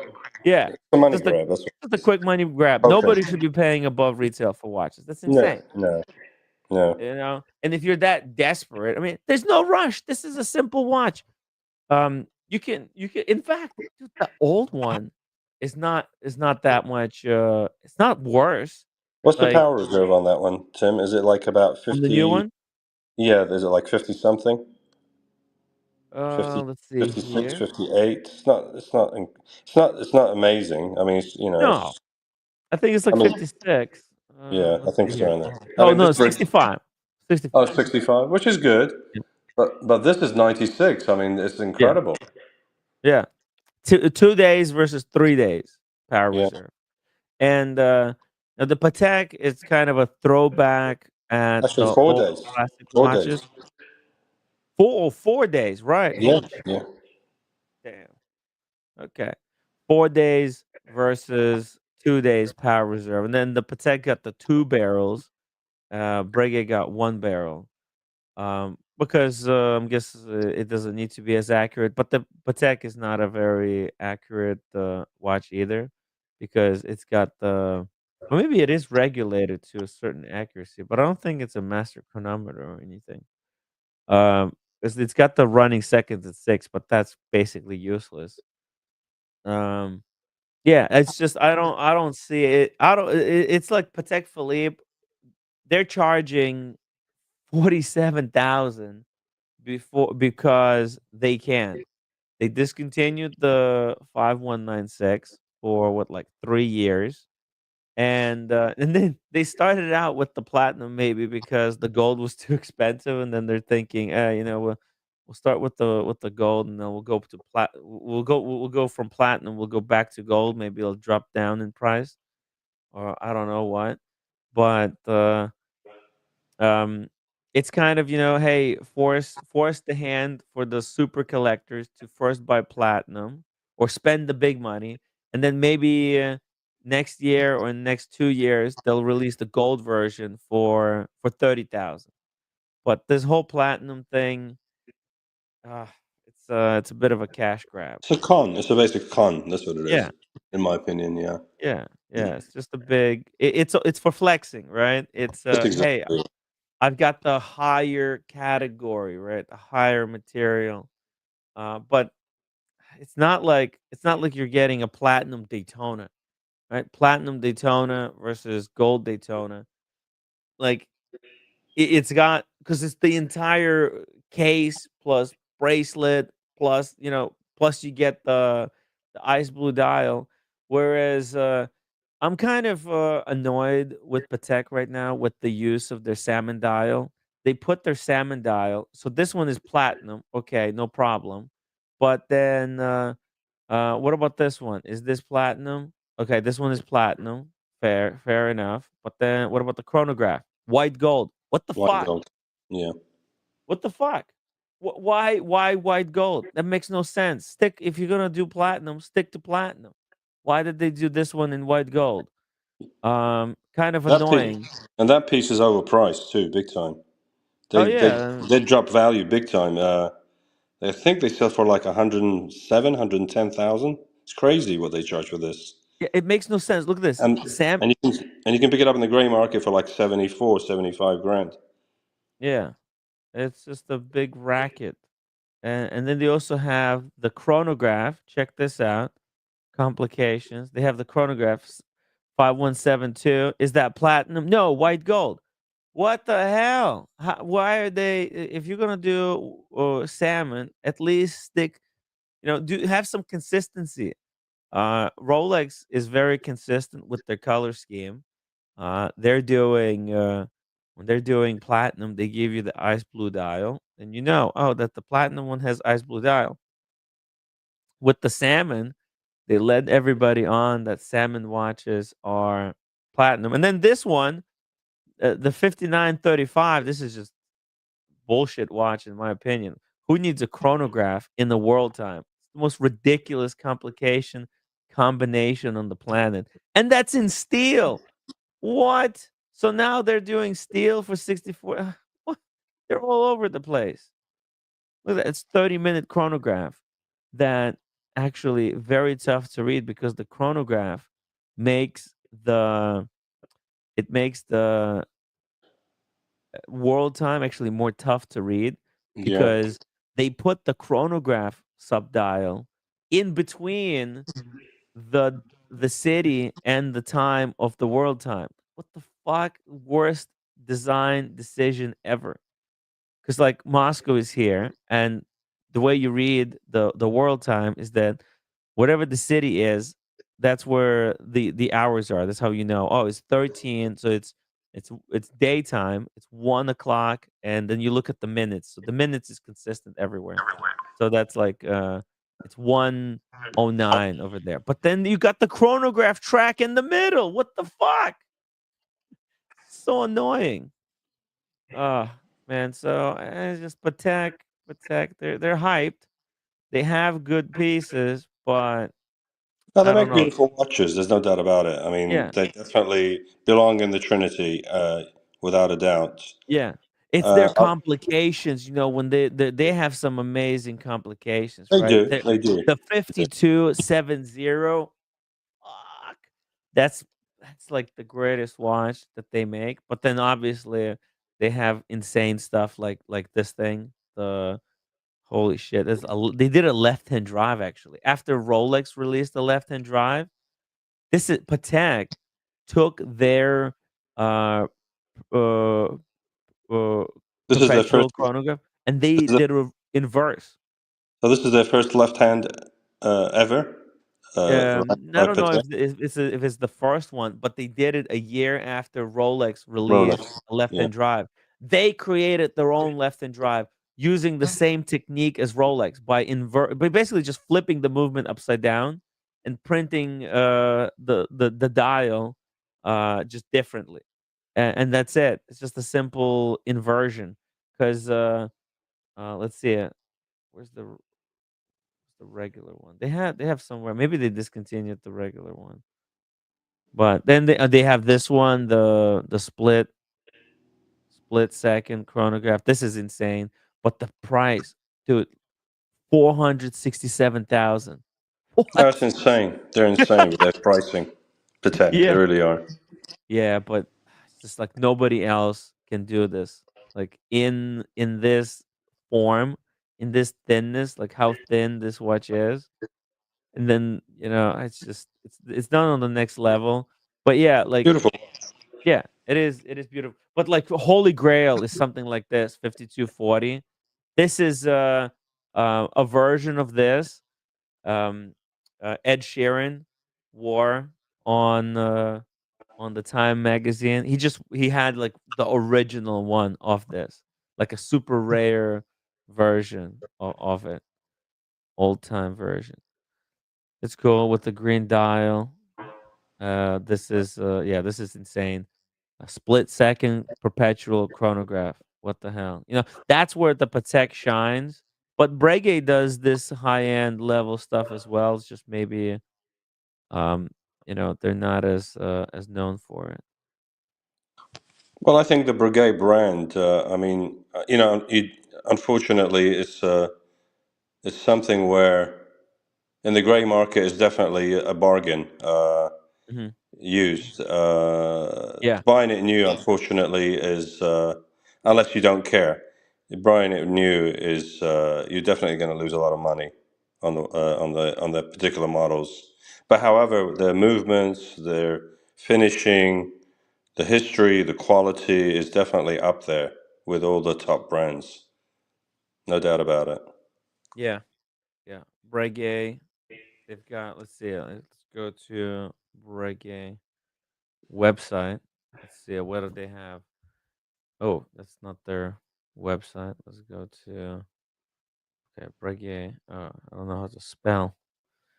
Okay, let's just quickly scan what they've got here. What's going on? By the way, my webcam blew out again. So they've got some cool engraving stuff there. Hey They Tim, have you do. checked your cable wires? Maybe it's your cable. No, no, no, it's not. It's the camera Unfortunately, itself. it's actually, I think, probably the software. Mm. The or maybe I don't even know. It's just too tired to even try to find out. Maybe I don't know. Like, what could cause that? Makes no sense. Um. Oh, what's going on with their website here? Come on, load. 911 Carlina says, Timmy, not one of these watches. Breguet Patex looks nowhere near as good as Lederer. There is Leather. class of their own. What the hell happened to the Breguet website? Okay. Lederer is incredible as well. He's created the new that movement with the twin impulse. It's incredible stuff. Okay, so here we go. So Breguet, they've got incredible guilloche, right? This is something that you rarely see on the Pateks. They do have the minute repeater with the guilloche, but usually Patek they don't do guilloche. They got the enamel, right? They do all these enamel dials, guilloche. They got their Annual calendars. Let's see here. It's an annual calendar. Annual calendars. See, they got some ladies' watches. Annual. They've also got this one, 77 I really 733. like them to come out with a new line, a more modern line. I mean, Mm-hmm. they've got the classique and they've got Yeah. the tradition, which are gorgeous watches, but they Mm-hmm. need something new to give the brand a more life to it, more to the modern day, buyers. Yeah, a lot of this stuff here, like this perpetual right here, classic quantime. That's very classic, right? It's based on like a pocket watch. Get this pocket watch look, right? Like that's their perpetual with the guilloche and stuff. Um, maybe this is the start of their refresh, right? This is Maybe, a way that they could refresh their maybe collection. they'll introduce the Yeah, movement in the future watches. a new case, right? Because this case that they've got here, this classique case, it's very kind of old style, Yeah, whereas the new one, well, they did the good work on the Type 20. They refreshed it. Right? They got all these new Type 20s, new sports line. Look at that. Pretty cool. yeah, they're nice. It's the Type 20. Yeah. On the bracelet, that's a cool looking bracelet there. Breguet. See. And you can pick them up for a good price too in the grey Mm-hmm. market. See the Marine. It's Marines. another great collection. Mm-hmm. Got their divers. They got some crazy ones. And it's a guilloche dial as well. Those waves, that's done on the guilloche machine. So it's very, but the maybe it's kind of let's see what is a Breguet like this cost? How do I use this website? They changed up the website, and now I'm totally clueless. Oh, okay, it's 19,400. That's pretty good actually. On the rubber strap, beautiful sunburst dial. Yeah. Wow. Titanium case, 11.5 millimeters thickness, 40 millimeter case. Yeah, it's just it is a diver watch, but maybe some people are like, because it's they got Roman numerals, even though they've done fantastic job of making Roman numerals with loom that could be kind of useful in a diver type of a watch. Pretty cool. No rotating bezel, but who needs that? Rose gold version. Yeah, they got a lot of watches. No, they have a big portfolio. There's no doubt about it. It's just I don't know if it's the PR, public relations, or it's just You know what? It's all marketing. Marketing. yeah, yeah. It's all about marketing. If you just need to market, And they need to look at market that. their watches better. These are Yeah. stunning watches. Look at that. Yeah. Beautiful. This is incredible. The retrograde date, it looks freaking insane. This actually looks better than some MBNFs, because like that's what MBNF is kind of doing. They've got this bubble, right? Yeah. And they got these little pointers, and then the movement is like underneath. It's just Breguet. I think they're not good at selling through social media. They don't have a social media team, and they don't have a CEO who acts as a brand kind of spokesman and Uh, helps push the brand. You know. Tim, a question to you. Mhm. We all know that Richard Mille has got such an amazing following. Demand for their watches and Yeah, massive hype. You telling me that those guys make better watches than Breguet? actually, they used to not even make any of their watches. They just had Yeah. they had And they uh don't have, of course, they don't have even close now they have to the in-house history, stuff, but and not even close to the history of Breguet. No, nobody can touch Breguet's there is history. no history. Yeah, but they exactly. had the most incredible branding. Marketing, incredible. Yeah, the most incredible marketing. It's all about the marketing. Um, uh, Richard Meals marketing is putting themselves next to the Celebrity world's athletes. greatest either celebrities or sports figures, Yeah, athletes, yeah, right? Whereas Breguet's marketing is that they're one of the oldest watchmakers in the world for the royalty, right? And they mm. have to kind of change that up. Yeah, they do. You know, they used to make watches for Napoleon Bonaparte, but a lot of people they can't don't identify with Napoleon Bonaparte, right?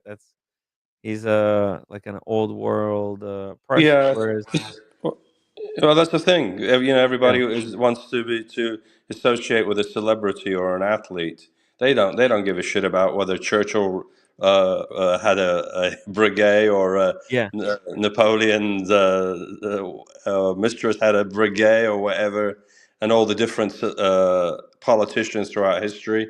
Well, they don't even know shit about any of that. All they they don't know, know history. Guess no, what? This no new generation, they don't know jack shit about history. history. They don't, and they don't care. They don't care to know. They couldn't care less, No. right? They're No. eh, the what's it called? The public is getting dumber. It's all about Absolutely. shorts nowadays. It's about shorts. It's about the lowest common denominator. But it's all quick, quick. You know, Quick money, this and that. Yeah. yeah, quick money in your face. And is it sell above retail? And then it's kind of a. But here's the thing: selling above retail. This whole Richard Mille could be a thing of the past very soon because most Richard meals no longer sell above retail, right? That that thing, that hype around Richard Mille is dying down. Okay, a lot of the people are dumping their Richard Mille. Let's go to Chrono 24. Look at this, Richard Mille. Okay, their new generation of watches, the Richard Milles. They're super crazy expensive. Look at this. There's 1,800 on Chrono 24 now. Mhm. Okay. And look at this RM11 uh 200,000. Okay, let's just look here. Let's look at the price history. Oh fuck. Okay, hold on a second. I need to log in. Give me a second to put my password. Jeez, they use my biometrics. Here we go. Let's try to log in. Okay, here we go. Here we go. Come back. Let me come back. Okay. Look at the RM price, right? These used to go for 381,000. Now they're down to 300,000. All It right. should be half of that still. Should be Yeah, half of that. and there's very little movement here. It's and they started out 125,000. And there's only so much that people are willing to lose. And this is going to and then, so this is 1916 company trying to sell. You think they're Yeah. going to sell this? Who knows? Let's check some more. Look at this one. RM10 121,000 for RM10.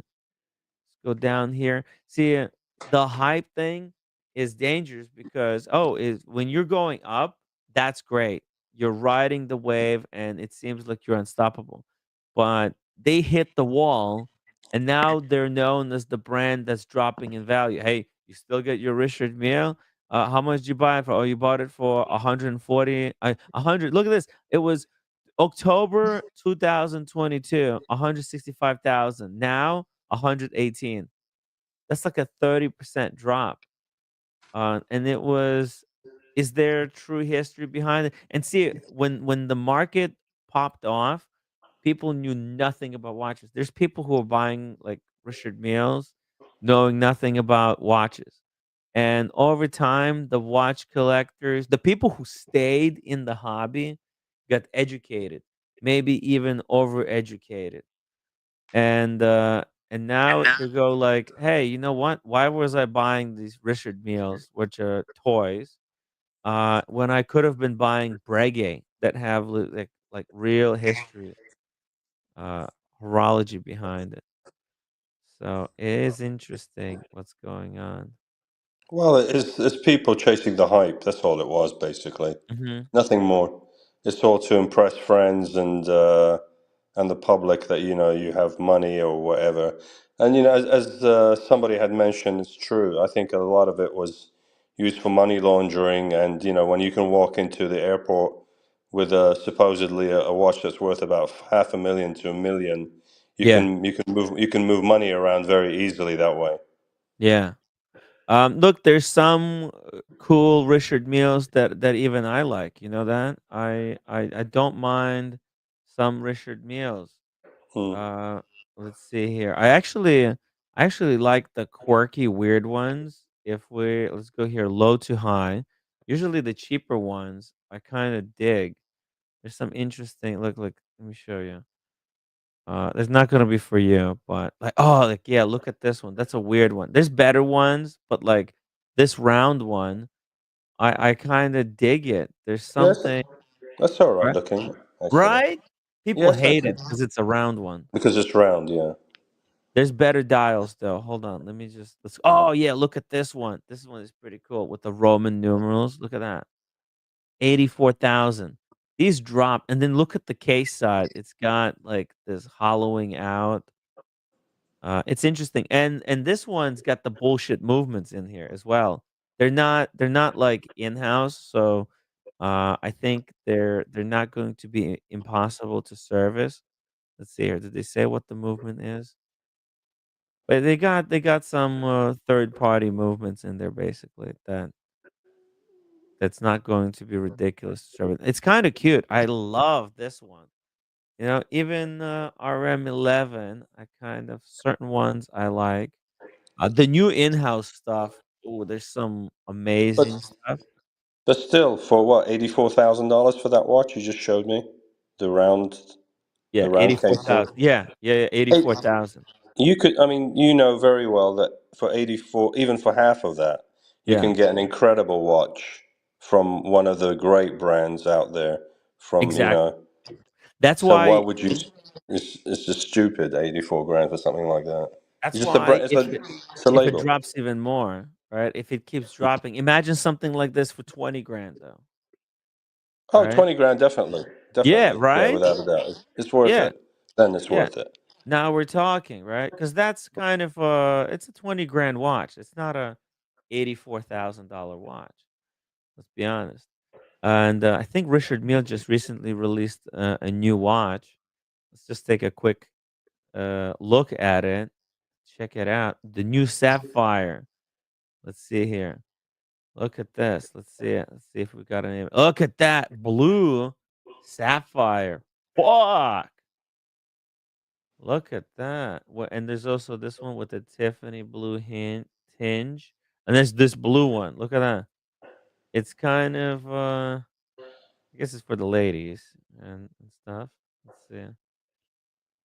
They do have some nice bridges. Like, look, this three-dimensional bridge work with the tourbillon. Okay. Um, you can see some interesting crown. It's got like a rubber rubber piece, some diamonds, and it's Tiffany blue and blue. So one is got the blue sapphire back, and the other one is Tiffany blue sapphire back. How much does something like this cost? That's where like the retail has gotten completely out of freaking control, man. Because the thing is, Richard Meals they used to sell for like I don't know 80,000, 100,000, and then on the gray market they'll go for 300,000, right? Yeah. So what did Richard Mille do? They basically increased the price of their retail pieces to 300,000. And now like people can't afford it. They're like, "Oh, 300,000." It was one thing to buy a watch for 100K and then you think, "Okay, it's going to hold its value." And then I can always sell it and then maybe make money on it. And then look at this, the people are flipping these already for $2 million. What the hell? Is there even that much money in this world to like Well, seriously? I mean, yeah, Two there's. I mean, million as for we for said, as we yeah. said, it's just it's a flex, nothing more. It's a flex, or as we said, it's possibly for people money laundering and all kinds of inappropriate behavior going on. It's like at this point, it's like irresponsible use of money. Seriously, look, Yeah. all it's got is a colored sapphire case back. Is that so difficult to do that they're charging? It's limited to 10 pieces, so 10 pieces of each one, and they got 3 colors. They got the, uh, violet case back. They've got, I guess, kind of a greeny case back, Tiffany greeny, and then they got blue case back, sapphire. Tourbillon Sapphire. And this is a women's watch too. What they could retail for normally Uh, I think it's impossible. before the grey market gets their hand on it. It'll be for around maybe a milli. What they I don't think costing? they don't say on the website. Okay. There's no price. Well, they're making the best of it while it's hot. You know, their brand is hot, Yeah. and there's people with too much money. You know, who knows how they made their money? How knows Like how? even Bezos is not buying these. There's no No, chance Elon Musk would be he would never wasting buy his money something. on He would stuff. never Yeah, buy something like Musk. He would never buy something. exactly. It's So all like BS. It's who BS. That's what it is, basically. so who the heck? I don't get it. And then but in total, Richard Mille, man, they make like 5,000 watches a year. Uh, but like it's ridiculous. There's no way that this movement does not cost. So they made 30 of these movements. Let's just say hypothetically, they made 30 of those movements to put into 30 watches, and then 3 colors of each, and they want what 30 million for 30 watches. Kind of ridiculous. But they do have some interesting stuff. Let's see here. Collection. Let's take a look here. What's going on right now in the collection? Like RM88, I kind of like this one. It's cute because it's got like all these different emojis in it, Yeah, right? but the price is out of control. I think it's 1 million plus as well. Really, a 2 million. retail? I think it might be 2 million even. I had heard or something like that. Crazy. Ridiculous.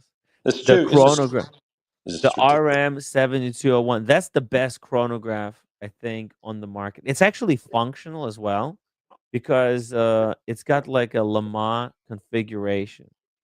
So like technically wise, look at this. It's a flyback. It's got a date. It's got running seconds, and then it's got the minutes over here, and then the hours, and the hours go to 24. So you can time a 24-hour interval. So that's pretty cool. This is a big upgrade, in my opinion, over the RM11 because it wears really nice. This one, the 7201. Let's see what else they got. This one, the Ferrari, I thought this was like the biggest scam ever. They want you know how much they want for this Ferrari watch? Oh, that's ugly. I think it's just ridiculous. They just all it is was a total flex for them to make the thinnest watch on the market. And then, they were beaten Yeah, in by 6 months Bulgari, by by Bulgari. no, not the Bulgari, the Piaget. Oh, Piaget beat them Yeah. both because Yeah. Bulgari had one too. Yeah, Piaget beat them both. And then Konstantin Chaikin beat everybody. Uh, so, yeah. Oh, Daniel Katz is gone. Daniel Katz come back. But the thing is, they want $1.8 million for it. 1.8 million. Yes, it's insane. Yeah. How many And pieces they make? 100 pieces. Wow, that's a lot. I mean, it's not like they made Yeah. they didn't like make 20 or 15 of them. Yeah, exactly. It's like 10 per year, 100 pieces limited edition. Is that Lando Norris? Is that? I don't know if that is. It looks like it might be Lando Norris. He drives for McLaren, and Oh, they sponsor McLaren, I believe. Richard Mille. but why is he wearing Ferrari? What the heck? Oh, maybe not. Oh, no, no, no, no. It's no, no. I'm thinking. I'm getting confused. It's not Lando Norris. It's Leclerc. He's the driver for Ferrari. Oh, okay, that makes sense. I'm not Yeah, sure yeah. if he has one. You think they gave him one to wear? That'd be I don't know pretty if they cool. gave him one. I don't I know if know they gave him. I saw Pharrell Williams wear one. I'm surprised Lewis Hamilton doesn't have one too because he just joined Ferrari Oh, recently. yeah. Maybe they want him to buy one Oh, for he definitely full can afford price. it. He can definitely afford it. He's got lots of money, But he Hamilton. wouldn't spend it. That would be ridiculous for him to buy this thing. Now, the McLaren one looks freaking amazing as I well. like Look the at that. McLaren. I like the Yeah. McLaren one. It looks pretty good. Yeah. At first, I wasn't too keen, but I grew to kinda like the shape of it. I like the because it's got a unique it's not a tonneau, shape that everything else gets. It gets these curves that McLaren has, and I didn't understand it at first. I was like, "What the heck is it?" Oh, but now I get it. So actually, it looks like a McLaren a little bit. But yeah, it's an interesting one. I think these are expensive though, like 375,000 retail or something like that. Yeah, yeah, they're about 400, I think. You think they still go above retail? I believe they do. It's a hot one. McLaren Yeah. RM. McLaren is doing everything right now. Oh, no, look at this. Is that the one? No, oh, that's the old one. Oh, this is the old McLaren. You see oh my god, dude, people are dropping the old McLaren because the new one is out. Oh, look at this. I mean, who's gonna be buying this? Look at this. Look how many they've got on Chrono. Look at this. Yeah, yeah, there's a Look, lot. There's a lot. They're look, dumping, look. dumping. I think because we recently in the past couple of months we've had a big dump in the stock market, so that's affecting everything. Mm, And plus, people are a little bit panicking. yeah. So it's like, yeah, maybe they're selling. Let's see if we go lowest to high, 103 available, low to high. The cheapest one is 250,000 listed. Keep dropping, keep dropping. Yeah. That's good. Yeah. Anyways, I mean, this is completely different from Oh no, what Breguet stands for. absolutely. Yeah. It's the RM is the flashy watch. That's all it's showing. It's just basically, as you said, it's a flex watch. People that buy Breguet generally are actually that appreciate autorology and the history and all about the movements, and it's the brand itself. That's what that represents. It's like night and day, the two Hmm. brands. Uh, Frankenstein says Bitcoin is going to 1,000,000. Damn. Hopeful, You'll be wishful, very wishful. Yeah, let's hope so. Well, Um, it won't go to 1 million. It's gonna. I think I'll retest 100 definitely very soon. It's around 93, 94,000 right now. The all-time high was about 109,000. They could take that out this year, definitely. Could see 125 maybe, but yeah. the market has to be more confident also again. Tim G says RM hate. We're not hating RM. I'm not. Look, there's different strokes for different folks. There's different brands. They do different job, right? They're designed for different job. Richard Mille very cleverly identified that there is a need for flashy watches, and he made a flashiest watch possible with a very distinct case shape that that you can recognize from across the stadium. Uh, and he partnered with the world's greatest um, people, kind of people who are like the number one race car driver, like that Ferrari guy, right? The guy who drives F1 car for Ferrari, for McLaren, for he partnered with Nadal, right? There's the Nadal. He's Nadal, yeah. the the Bubba, right? What's it Bubba called? Watson. Bubba Bubba Watson. Watson. The Yeah, golf. what? How good is Bubba Watson? Do you know? Can you? I mean, yeah, I mean, he's not.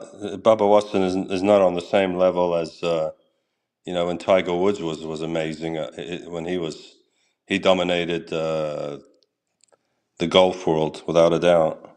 Yeah, yeah. Tiger Woods was sponsored by Rolex, by the way. Yeah, Yeah, Rolex is pretty good as well.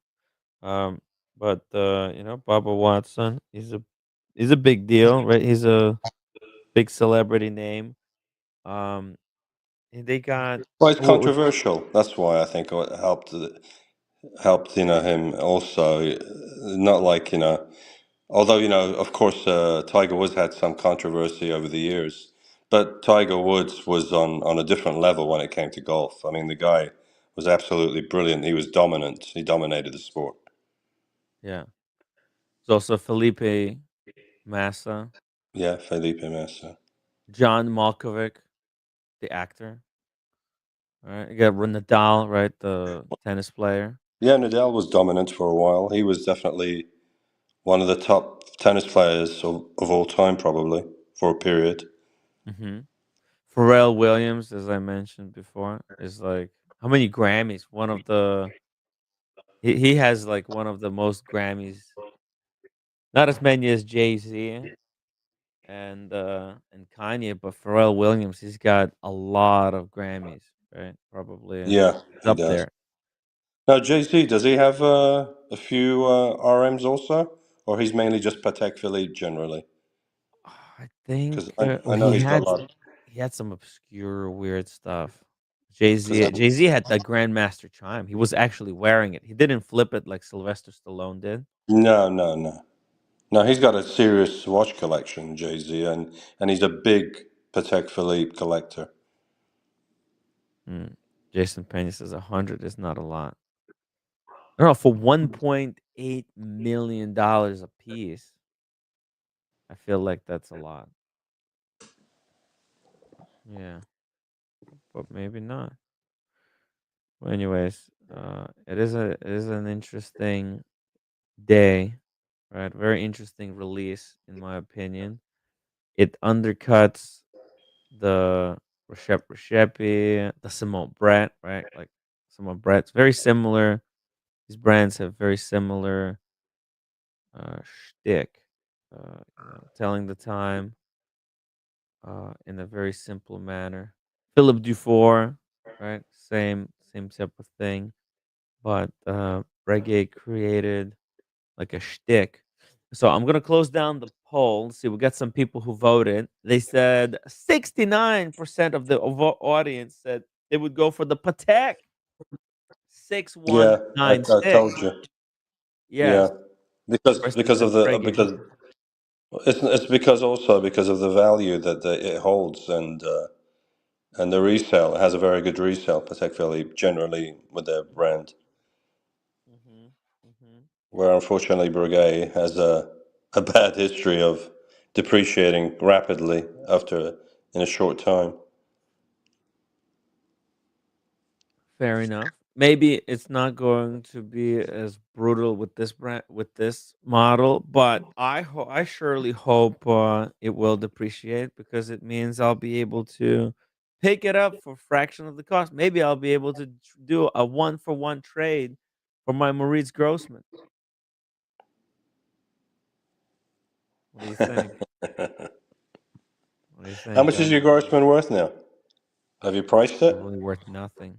Uh, Could you get about 22, 21 for it at least in the grey market Maurice Grossman. or wholesale, I should say. Ballage. I I think see it's them. still for 25 or so in the Yeah, I've seen it retail. sell on what's it called? I see them sell on Horology by the Sea.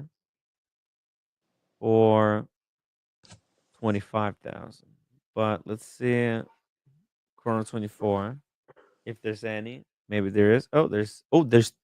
Oh, look at this. There's two listings. That's incredible. There was more here before. There's one that's selling for 39,000 in GI. I don't even know what that is. But there's one in US that's selling for 31,900. Look at that. How's That's the still condition? let's see here. Is it in very good condition, your watch? Your Says watch? very good. Mine? Yeah. It's in good condition. I don't know how to quantify it, It but I doesn't don't have have any. scratches and all that. That's from, it doesn't have dents or scratches. No, I don't have And you got any and you got box and papers for it? scratches. Yep, I got box papers. I've got an extra strap for it. Hmm. Yeah, yeah. No, there's any It's major. actually it's actually a nice watch because I'm familiar with the Grossman brand because I have an AD not too far from me, and Mhm. they've got some nice pieces. And when I go in there, I've seen a few of them, and plus it's limited. They don't make many. I think what is it, about 250, 300 watches a year? 250. Yeah. Yeah, small production. Yeah, very The the limited. the, the finish is very good. I mean, they have their movements are very nice. Hmm. That's a good watch. Yeah, it's. I'm happy with it. Would I trade one for a Breguet? Yeah, yeah, I would trade it because I like the Breguet history a lot more. Oh, of Uh, course. I like the quirkiness of the Breguet single hand. Uh, the movement, I would say they're equal, and the dial. The Grossman's got an incredible dial. The tremblage. It's it's a hard. The tremblage is a serious work goes into making that movement. With Breguet numerals, actually, the tremblage, I have the Breguet Yeah. numeral. Check it out. Let's see. So which particular Breguet line would you be interested in? The classique or the tradition? I'm really interested in this 250th anniversary. Oh, Right. really? Yeah, because I was in Paris in the museum. We got the history of the subscription, and I actually that I identify with that. Like, Mhm. hey, Breguet made a watch that's more affordable. And that's kind of what I see my live streams as. I try to give good advice for good value for people, basically free advice, and then people are free to support it if they want to in any way they can. Right? I'm always like, if somebody needs my advice, like I don't charge for it, but if they appreciate it, I appreciate the support. So it kind of I identify with that story, You know what I mean? Like the show is free to watch, and same thing like Breguet. Hey, he made a watch used to be just for the aristocrats, and he made it affordable. Plus, also I think I'll never be able to get those uh Recipes of the world, Oh, the yeah, Simon yeah. Brett. That's Those just are out of my reach. crazy money. But if I could trade Grossman, maybe plus Air King, and get into this Breguet, hell yeah, fuck yeah, I would do it. Because dude, that's just such a incredible story. I identify with that. It's the underdog kind of story, or maybe not the underdog, but Yeah. this the studio. I already have the studio underdog story, but it is kind of it is cool, and I like how it's quirky. Like it's so one hand beautiful enamel, simple stuff. Well, it's an underappreciated brand. That's what I gotta say. Breguet Eh, is in the watch world, unless you appreciate actual old time watches, history and all that. It's not your typical, like the Rolex. Like, oh, I got to wear it because a lot of people associate Rolex as being one of the best, as the best watch on the market to the average person who's not familiar with watches. They when you ask them what's the best watch, they tell you Rolex right away. But when you tell them about Breguet, most people haven't heard Breguet, what Breguet is all about, Exactly. unless they enjoy horology. Exactly. And it's got some powerful horology. I think as far as horology goes, Breguet got incredible history and horology. And this watch celebrates the 250 years of true horology because Breguet never shut down.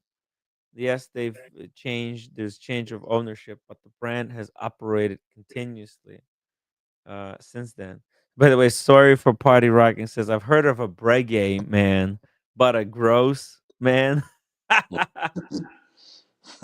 That's funny. Watson won the Masters too. Who's Watson? Bubba Watson. Oh, Bubba Watson. Oh, really? Yeah, How many but times? I think Just just one time. just one time. He didn't compete. It's just one of those. He just figured. Did he compete multiple times? Did he compete in this year's Well, he's had. Masters? I don't know if. No, I don't think so. He's had a turbulent career. I mean, he's just a lot of issues he's had over the years. Um, I mean, you can't compare him to Tiger Woods. Not even close. I mean, yes, well, Bubba Watson was a good golfer, but I mean, come on, Tiger Woods. I mean, that's like, it's like you're almost competing in a Michael Jordan to say um,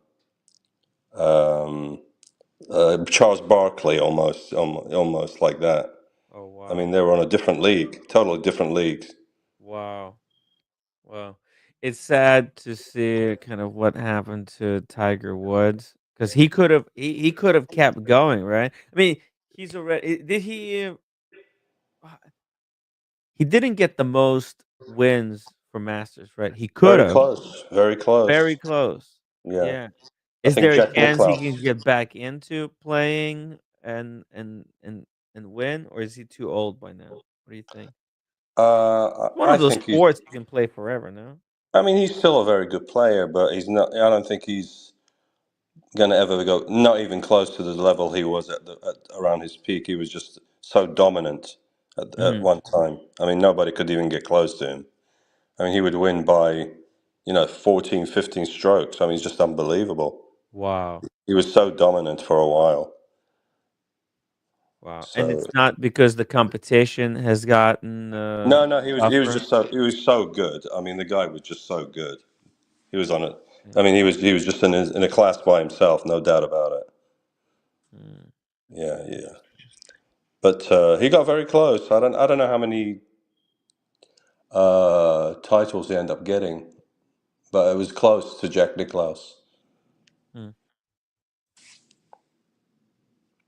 very Yeah, interesting, okay. yeah. And, but there's another, uh, famous, like, tournament that he has the most of, right, in golf. I don't know how many. Well, the Masters, I don't know how many times he's won it. He's won it. I'm not sure, to be honest. I'd have to look at his statistic. Let me look it up. Hold on. I'll look at it and see Mhm. how many titles he end up getting in the end.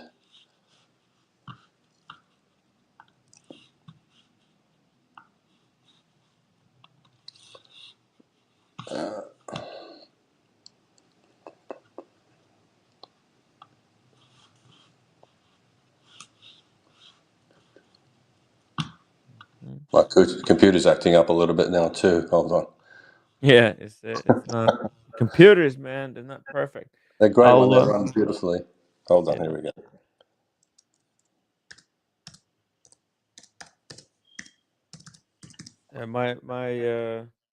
my Mac has been acting up. I I stupidly upgraded the software. I think I shouldn't have done it, and I don't know. I think they got some background bloatware now, and it's just kind of all of that nonsense just adds up, and it just slows down the system. Or maybe I have to. Let's see. I need to empty my trash can, and He I won. really He enjoy won. Here we go. The it. Masters he won 5 times. The PGA Championship he won it 4 times. The U.S. Open 3 times. The Open Championship 3 times. Wow, Yeah, he's just so dominant. damn. It's just going from tournament to tournament and Yeah, dominating. yeah, Jeez. incredible. Yeah, that's how it is. That's how it is. It's hard to the competition is also uh bigger now. They use there's a lot more of like certain software that's being used like AI in order to come up with perfect strategies. Looks like the last time he won a major tournament, which was the Masters, was Mhm. 2019. So he's had a good 6 year spell. He hasn't won any major tournament. Well, was he playing or he wasn't even playing? Yeah, he's played, but he just Uh-huh. didn't get up there to win it. Wow, interesting. It must be also kind of it must be hard to play when you were so dominant and then you get worse. It kind of morale like it ruins your morale in a way because maybe he's feeling like, oh, it was so easy, he was winning, winning, winning, and now if he's losing, it's kind of like it's not a good look, and he get like some publicity that, oh, he didn't win this one, whatever. Like, what? There's no expectation that you should win, but because he was winning, you know what I mean? There's all this negative press that makes it tough to play Well, after. well, it's like any athlete or Yeah. any you have your time. Mhm. Where you dominated. Even Michael Jordan, came to a time where he said it's time for me to call it quits. You can only be great for so many years till it gets to a point where age catches up with you, or you just don't have the ability Mhm. anymore to be at your peak anymore. Right. It's very unfortunate. Let's watch this time and tide video. They've got the unboxing almost like experience. Looks like each one of these Breguet watches is going to come in individually numbered red box as well, which is kind of cool, I think. Right? You get a dial that's numbered, the case numbered, and they also numbered the box. So that way you can't just fake the box. If you're gonna keep box, papers, everything, you have to make sure you have the original one. Can't just go gray market and do a swapsy, right? Yeah. So let's see what this guy has to say. Oh, look at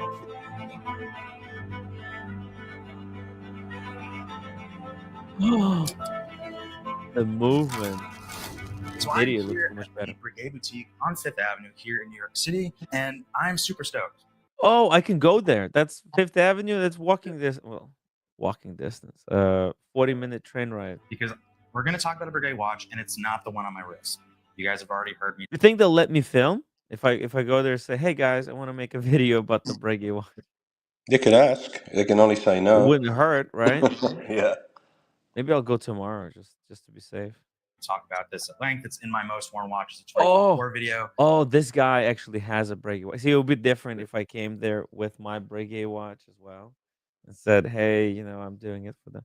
But maybe they will. You never know with this stuff. Where are you, Uh, Grossman? yeah, You I don't have love the Grossman. you don't have a brigade, do you? You don't have a I brigade. don't. Yeah, just wear your Grossman. At least you show that you're into horology. That they're gonna know what a Grossman is. I'm sure. Yeah. Maybe they'll at least show me. Maybe they'll allow me to take some pictures and some video while in the boutique.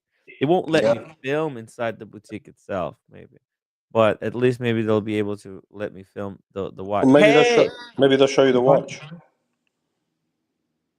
Yeah, Humble Pond. Hello. Hey guys, how are you? Hey, Hey, hey, Humble. hey, Hey Mike. What's hey. going No on, buddy? camera for me because it blew out. Oh, yeah. How you doing? Are you seeing this Breguet? This one here. No, no, not this No, one. no, Sorry, no. this is The new one. Yeah, this I is saw. the guy what the guy has. Look at that. I like it, but I don't think I could tell the time on this. Yeah, definitely not for everybody, but it is a kind of a interesting watch to celebrate 250th It's term anniversary, which watch, but yeah, actually, what we're beautiful getting red is a box, watch that has just one hand. So why does it just have one hand. just one hand? The new Breguet Classique Subscription 2025 Then they have the is subscription. based on Breguet's subscription pocket watches. So in 1796, it's really the first time this sort of subscription term. So cool, so cool. How you doing, Humble? I'm good. What's going on? What's going on today with you? I took my daughter back to the airport today. She went back to school. Oh, okay. Some calls, trying to deal with the government on something right now with the client. So I've been busy trying to prepare something for them. Gotcha, gotcha. Very cool. Have you talked to our friend there or let's see? No, I texted. I'm gonna Yeah, try. you did a group. Yeah, did he reply or not? Yeah. He replied just to me, I think. I'm gonna try and go see Oh, him tomorrow afternoon after my calls. okay, cool. Leave That's perfect. Saturday. I'm gonna try and head down tomorrow afternoon. Humble, I got a quick question for you. Hmm. Um, are you familiar with futures or anything like that in the world of stock market? No, that's not my area. That's not your area, is it? Yeah, I didn't think so. No. Stock market is hard. It you have to be watching it like 24/7. You can't walk away from the computer. No, because I was quickly seeing if you might have any thoughts. It was to do with I trade with E-Trade, and they did something that pissed me off when I was in London. They sold me out of a position because the market, has been being very volatile lately, and I ended up losing some money, and I was pretty pissed off about it. So anyway, I'll find an attorney that see if they handle something like that, see if I have any case at all with them. Don't you have to authorize them to make trades from? Sorry. Don't they have to have authorization to make trades? No, well, what happened was when in the futures, especially recently, and while I was in London at the time, the market I mean, it's been all over the place lately. It's been very volatile, and at that time, it was basically at the lows of the recent dump in the market, and that particular position went negative, and I was upside down in that, and they decided to get me out of it and I'll end up losing money. And I have cash in my E-Trade account, but not in that particular account. But I have cash in a money market in CD. They could have taken it out of there temporarily to cover it while it recovered. But instead, they dumped me. They got me out of it, and I lost quite a bit of money out of the damn thing. Wow. But yeah, which pissed me off. I mean, I said to them, "Well, look, why didn't you call me? At least call me before you did the transaction." And I would have told you just take cash out of my cash account to cover it temporarily, because the next day the damn market rallied big, Yeah. so I would have been okay. But yeah, they said, "Well, it was just happened so fast and blah blah blah," and they trying to make excuses why they got me out. Yeah. Well, especially since they lost money for you.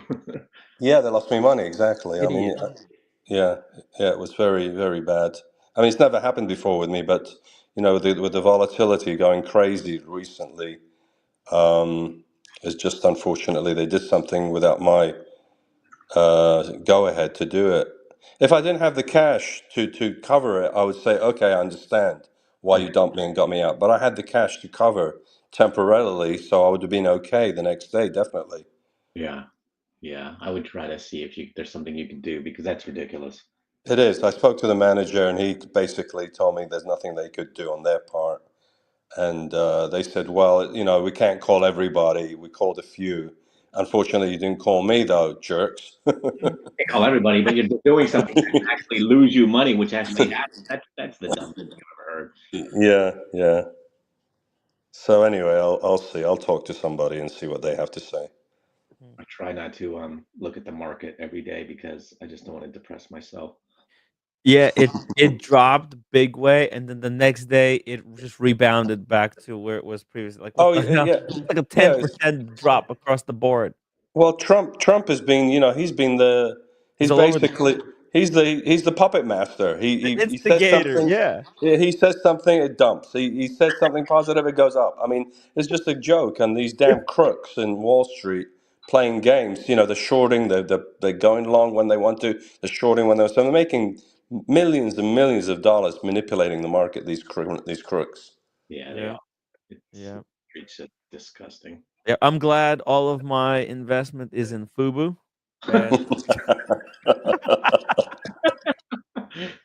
I thought someone was going to acquire them. There was like one time they a few did. months back, Actually, you know what? It went from $1 a share went to like to four or $3 five. a share. So I made some money back actually. Oh, okay, okay, But I yeah, bought them at $34 a yeah, I share. know. So That's hard. I fuck. no, never. Unfortunately, it will never even go back to $10, let alone $34. I mean, Yeah. I'm unfortunately, wondering though, for example, hypothetically speaking, let's say if I make some money in the future and I'll invest it into stocks, and let's say I make 20 grand, and then hmm would I be able to sell the stocks that I make 20 grand on and then sell the stocks that I lost 20 grand on? yes, And that's yes, going to yes. offset it, right? It's Yeah, called capital gains against capital losses. Yeah, you offset it. Yeah, Okay, so that's what I'm for basically taxes. saving it for. Yeah, that's all you can do now. You can only use it as as a tax loss in the future for your capital gains on your profits on stocks. But you got to make profits first before you can do that in the beginning, anyway. right. But you Mhm. also have to realize the loss too, so you'd have to sell it, Yes. right? Yeah, you have to realize both. Yeah, gains and losses. Exactly. Yeah, yeah, you actually have to sell them. So, yeah, I was thinking like I might sell, which actually I will sell two Rolexes. And I And thought, okay, actually, what you can do also, you're allowed up to $3,000 a year on losses on losses on stocks. So I don't know how many shares of the damn thing you had at $34, but I um, had $20,000 at oh, you had 34. 20,000 invested in it, Yeah, it's a and now it's negative. worth now It's worth what, $3 now? Let me check. I'll tell you what it's worth. It's so So get you had the about 600 shares, I'm guessing, at one time, or still have. I have actually, so I think I have when it dropped to like $1 a share, I bought like 2,000 shares. So I have 3,300 shares. At negative 18,600. Okay, okay. Yeah, you'll. Fast. I'm sure. Probably it's about the highest it will go where it's at right now, or maybe you're lucky might we go to $4. But Hmm. you're definitely never going to recover your money unless you do something else, buy another stock, or you Yeah. can use it as I said, as a you're allowed 3,000 a year to write off every year, Hmm. if you have capital gains on something else, Yeah. in where you can write it off. Yeah. Yeah. I'm gonna sell it. Get rid of it. If I make money. So that's why I was thinking. It's really no point of doing it. Um. Yeah, you just the little money you have in it is just tied up doing nothing for you. Yeah. Yeah, and exactly. So I thought if I sell it, then that's capital losses. But the capital losses, I can't take advantage of it because I'm not making any money. If I had capital gains, I Right. could offset the capital gains with the But capital you can losses. use that. Yeah, but you can use it in future Yeah, write-offs. It exactly, doesn't have to be exactly, this year. You can write it off over the years.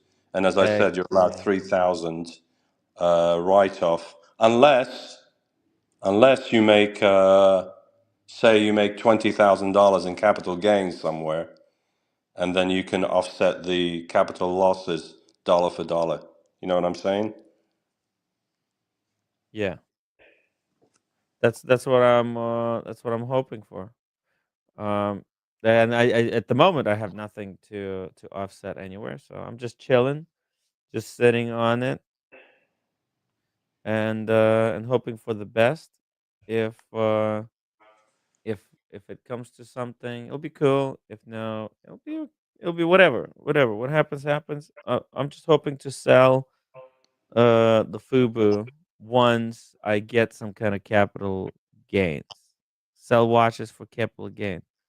Yeah, so I'm thinking in the next couple months. I'm doing the Napa, and then get this Napa, and then it's just I've got back to back Napa, and then the Hawaii. But after that, I've got 8 months to work on videos, on selling the stuff. Or also will be operational. I'll use that to sell the watch. Um, yeah, and then keep working, keep chugging along. Right now, I'm not in a. The roommate is working, so the situation is not totally there. But I would love to have some What cash. what about your Pepsi? What is that worth right now? You think in the shape it's in? Just the lugs are all dinged up. It's worth something. Maybe I don't know. People will still pay, I think, like 15,000 Oh, for it. It's a yeah, well, ridiculous yeah, thing. you're gonna make some good money on it still, Yeah, regardless from what yeah, you paid for it. yeah. I But mean, you got it at the AD, right? yeah, exactly. So exactly, I would So still make money on it. you're way If ahead of the game. Yeah, Yeah, you yeah. But here's the thing. So here's a question, right? What do I sell? Do I sell the Explorer 2 or the Pepsi? Because I don't want to keep both. They've got the same complication. I'm thinking sell the Explorer 2 Why don't you know because what? Why don't you uh put both of them up for sale and see which one sells and which one you can get good money off for selling it? no, I'm thinking like if I like I'm trying to think of developing a collection for the long-term hold. Like just a perfect collection, right? And so I Hmm. was thinking, okay, I'll get the Submariner in gold, solid gold dancer, because I have a Submariner in steel, and then keep the Pepsi in steel. That's a great watch. And then the Pepsi is got black dial with the blue and the red. That looks fun. And then the gold Pepsi is looks amazing. And then like I have the Daytona. So that's my three Rolex pieces. I'm not getting any more other Rolexes. Right? I think that's a Right. great variety of pieces, right? Think about it. Daytona, white dial, black bezel, oyster bracelet, Hmm. Pepsi on the Jubilee with the funky colorful bezel, solid gold dancer. That's just a good variety of Rolexes there. And it's just like a holy trinity of Rolexes as well. It's not, I mean, there's better Rolexes, obviously, but I feel like those are staples. They're great Yeah, for the Explorer, I would sell it. Why keep that one if you can right, get rid of it? exactly. And if you can get rid of the Grossman also. But that's a nice, but be honest with you, the Grossman's a nice dress watch. And the Grossman Um, is a dress watch. yeah. Exactly. So I'm keeping I would keep the Grossman if I could upgrade it to this one, the Breguet. I would Hmm. do that. That would be great because it's also a metal. The Grossman is steel, Yeah. which is the only kind of a downside of it. But it's wearable. It wears really light. Marco, $5 super chat. Thank you so much, Marco. Tim, what will you buy after you sell some watches? I would put it in stocks. I would buy a PC, a custom built PC for streaming, for like some hardcore streaming. Uh, I would do that. Build a custom PC, um, and put in the stocks. I guess when they're low, for long term hold, or maybe Bitcoin or something. I don't know. There's nothing I want. There's nothing I need. Like it would be nice to buy an apartment, but that's invest into stocks, and then when the stocks go up, sell, and then maybe buy an apartment. That's ideally, right? Yeah, use your money wisely if you're going to sell your watches. Don't Yeah. go splurging it on another watch, in my No, opinion. consolidate, have a sick collection. I You've, think yeah, those would. you've got the Daytona, which is a sought after watch that will always make money for you.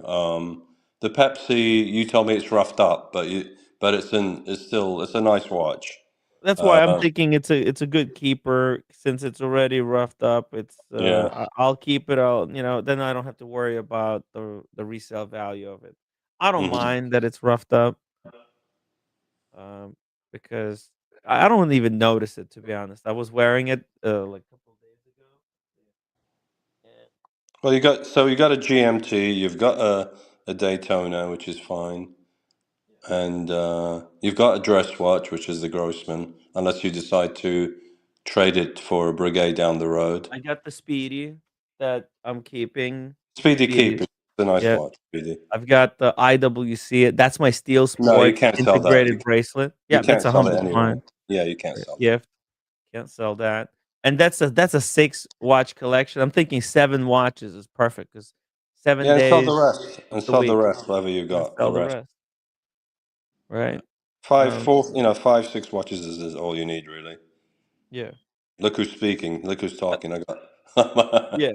But No, I've been controlling myself lately. Be honest with you, yeah. I haven't bought anything. The last one I bought was that Cartier Santos. What's the name? Santos Dumont. That was the last one I bought. That was a nice piece. That's a Yeah, great dress watch. I couldn't turn it down because of the price, and it was such a unique watch at the same time. Historically also significant, like Yeah, being the first kind of uh wh- his like being the first men's watch. men's watch, Yeah. wristwatch. Yeah, With the Dumont plane on the rotor yeah, as well. the Demoiselle plane, right? As the Yeah. rotor. Yeah, yeah, it's a Marcus nice says, watch. Timmy, you're young. There will always be some watches uh coking to you or cooking to you. Get a good stock portfolio. Yeah, good stock portfolio. Yeah, um maybe wait on the solid gold dancer. Uh, hey, Mike. I got kicked out. Can you hear me? Okay, yeah, I could hear you. Okay, I'm back. Yeah, okay, good. Okay.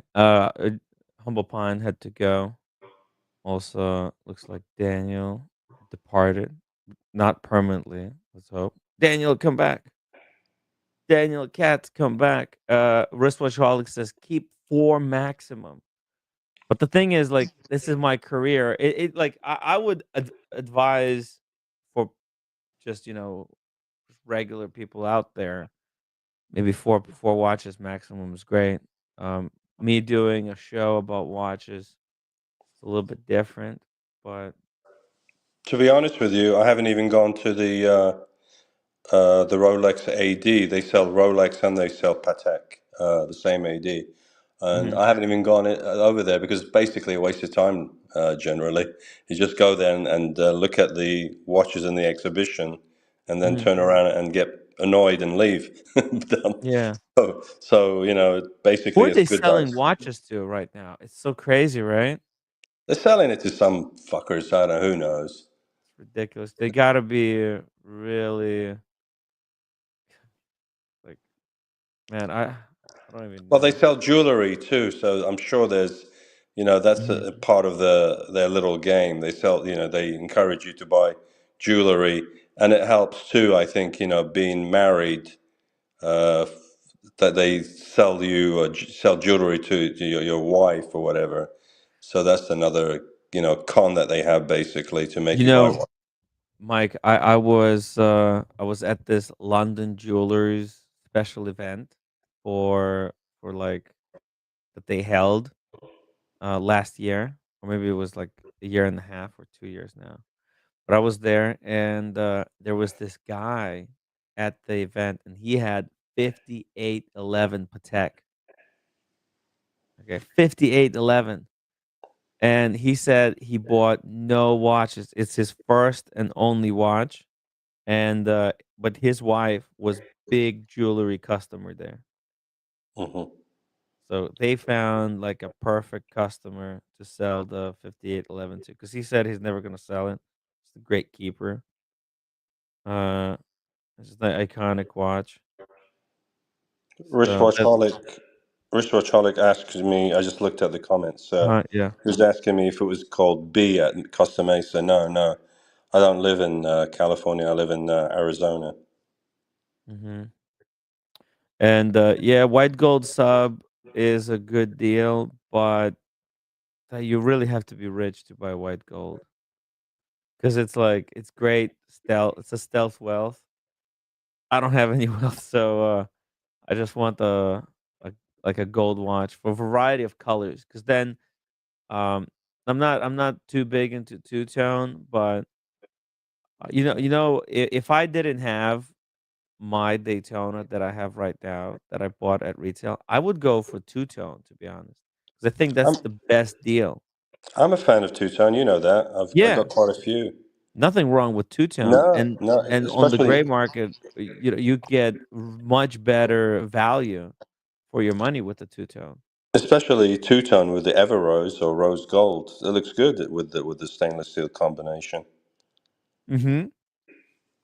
Oh damn! Look at this.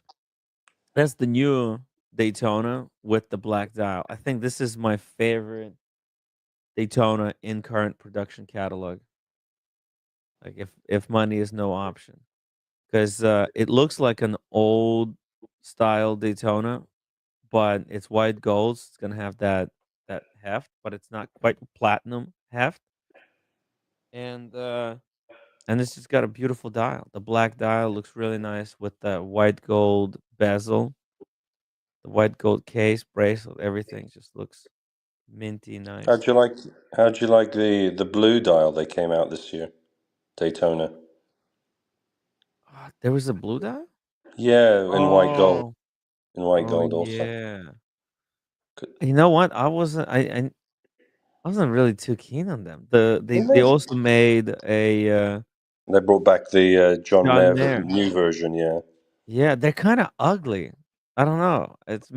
maybe it's just big pictures that were wrong. They didn't have them there in person, They didn't unfortunately. show it at the Rolex at Geneva? No. So they Huh. had the Tiffany blue one, which I thought looked kinda okay. Yeah. Let's get Daytona. John. So are they gonna show the John? Oh no, they're not. Okay, Daytona yellow gold. Didn't they take out the red outer ring on the subdials of the new John Mayer version now? Because remember the Yeah, older there's version? no more red. There's only there's no more red at all. And the subdials, I believe the old one. Let's I think see. they're a little smaller too now, the subdials, aren't they? I think the old one had it had green subdials. It was green. It was fully green. Here, I got the image. Put them side by side. Yeah, yeah, yeah. It was fully green. Whereas new has the yellow gold subdials. Check this out. That's the old. This is the old one versus the new one. See that? Oh, okay. So they made it so it's completely gold, the new subdials inside. I guess it's kind of this is going to be used as a flex because hey, if you got the fully green yellow gold Daytona, you got the old one. But if you got the gold subdials, which this is going to be very easy to identify. Yeah. Uh, oh, you got the new one. So in a way, it is, and but the blue one, because blue had no hype around it, they kept it identical. Double The blue Gizzy, had, I think the blue had a red outer ring too on the subdials. I don't know about the new one. I'll check in a second. Double D says, Tim, sell all the watches. And I have a foolproof investment. It's this special oil that comes from snakes. It's a guaranteed win. We'll invest into snake oil, guys. Snake oil, anyone? My watch channel says I like the two-tone Explorer. I think Tim is the only other one. Damn. The two-tone Explorer is a freaking beautiful watch. It's underrated, and I actually let's check Chrono 24. Two-tone Explorer, because I love the Explorer one, the 36 mil. I gave it away as a part trade for the Grossman, but I always, that they actually screwed up my order. I I originally ordered the two-tone Explorer, but then oh no, let me see it. No, okay, no, this is how it happened. I ordered the the regular Explorer, and then I went and I changed my order to the two-tone one. And then they gave me a call. They said, "Hey, we got your Explorer." I came up and they're like, "Hey, here's your Explorer." And they gave me the steel one. I was like, "Well, what the hell?" I asked for the two-tone one. They said, "Oh yeah, right. Well, we'll give you a call when we have the two-tone one." I said, "Ah, whatever. I'll just take this one." And I took the regular one. And then because it was actually quite a lot cheaper, retail. And these, the two-tone ones, they go below retail now. That's a great watch, actually. The two-tone Explorer, 36 mil. It's done to celebrate the history of the Explorer watch. So it's not just they didn't just introduce the two-tone for no good reason. They introduced it when it was 50th anniversary of the Explorer watch. So it means something more special. It's not just two-tone, more expensive version. It's a celebratory version. Tim, you still go into your Rolex AD occasionally to see what they have? Yeah, actually, I'm thinking. My mom was asking me about to inquire about a watch. She wants a Cartier Panthère. So I'm thinking, you know what? I might go there tomorrow. Maybe tomorrow, maybe after tomorrow. And I'll ask them about the Cartier and maybe stop by Breguet and see if they have that watch. Maybe grab some footage. I don't know. It's just there's a lot of stuff that's going on. Oh, your Rolex AD sells Cartier also? Yeah, Oh, okay. it's a multi brand AD. Bill asked them about it. But yeah, the two tone. This is great stuff. Two tone Explorer One, very underrated and unappreciated.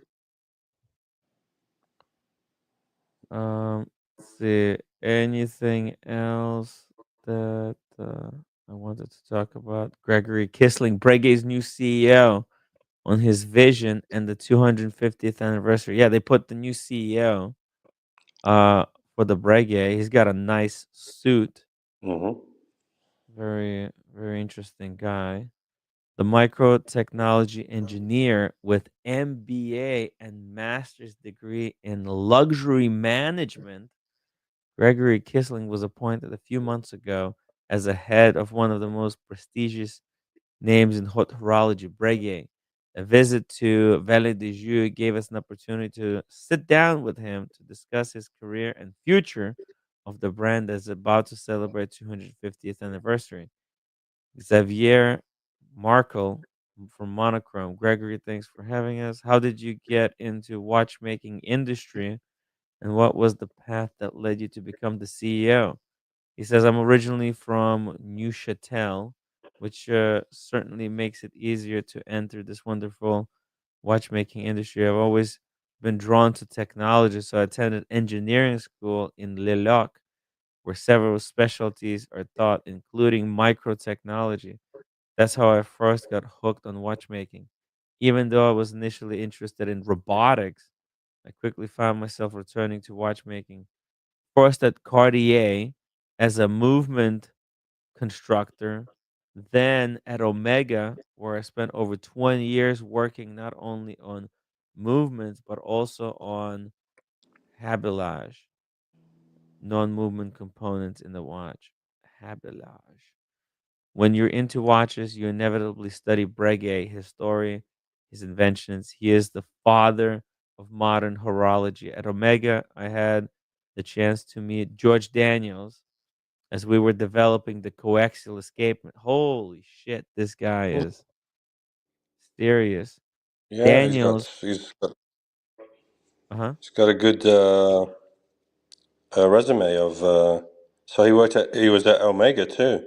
Yeah, working with Daniels to Working with bring the Daniels. Yeah, coaxial escapement in them. Daniels was a interesting. huge admirer of Breguet and wrote a fantastic book about him. Breguet was a major source of inspiration for Daniels, and through him, for me too. I've always been fascinated by Breguet's unique ability to blend tradition, modernity, and technology. Take the magnetic pivot, for instance. That's the one in Sean's 10 hertz watch. Yeah, that's his. Yeah, Oh, it's it's right here. with the white Yeah, gold. Yeah, yeah. Chronometry has always been essential to Breguet, and magnetic pivot perfectly illustrates that. The same goes for the use of silicon, which Breguet pioneered. Wow, look at that. It's crazy. beautiful. Crazy movement. Yeah, it says you obviously had great knowledge of Breguet already, but what surprised you after joining the brand? During my time at Omega, I had opportunity to interact with colleagues from Breguet through various Swatch Group transversal projects. Ah, because it's a Swatch owned, so they were working.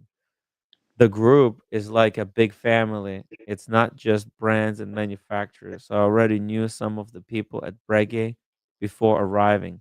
Still, what truly surprised me was the depth of know how and the incredible talent within the company. Watchmakers, craftsmen, lab technicians, research and development, designers. Breguet is a truly verticalized manufacturer with expertise across every discipline. But beyond the facilities, machinery, and tools, it's the people behind them that impress me the most. The human element is what at the heart of Breguet. Then there's exceptional heritage. Of course, uh, there are books, but the brand's patrimony is truly unique. We managed to carefully preserve it, not only the physical heritage with nearly 400 historical watches in our collection, but also the intangible through detailed archives and documents. We're lucky to have Emmanuel Breguet, a seventh generation descendant of the founder whose knowledge is invaluable. We don't replicate the past, we use it as a source for inspiration. Damn. That's impressive. Seventh generation Emmanuel Breguet. Let's just take a let's see here. There's a okay. There's no I thing. mean, There's anybody in autorology has to be an admirer. I mean, even Francois Jean has said he's a major admirer of Breguet. They all are. I mean, yeah, they realize Breguet was just basically the. I mean, Abraham Louis Breguet is definitely. I mean, he's been named as the godfather of autorology without a doubt. yeah, definitely. There's few people who are achieved so much on their own in Hmm. watchmaking. Breguet is a very vertical manufacturer, but we're discussed. You're also part of the group. What does that mean for the brand? It's a real asset for Breguet to be part of the group with such exceptional level of vertical integration. We can produce our own lubricants through Moibus, make our own regulating organs, master hard materials, and even develop the industrialized new alloys. That's why they made the new Breguet Gold. These are strategic resources, particularly when it comes to fostering innovation, which lies at the very core of Breguet's DNA. What do you hope to bring to Breguet watches? The idea is to build on what has already been done from time of Abraham Louis Breguet to the present day, always with an eye towards innovation, but not innovation for its own sake, rather innovation that brings value to our clients. Our current collection is structured around distinct product families, each representing a different chapter of Breguet's story. The Type 20 and its ties to aviation, marine range.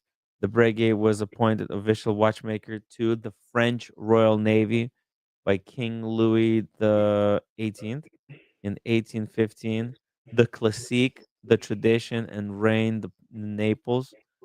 These are powerful collections, and each must continue to evolve.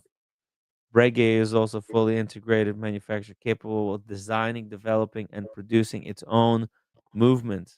That's tremendous asset, having the ability to work on both the movements and habillage, and to bring true innovation to both in real is real privilege.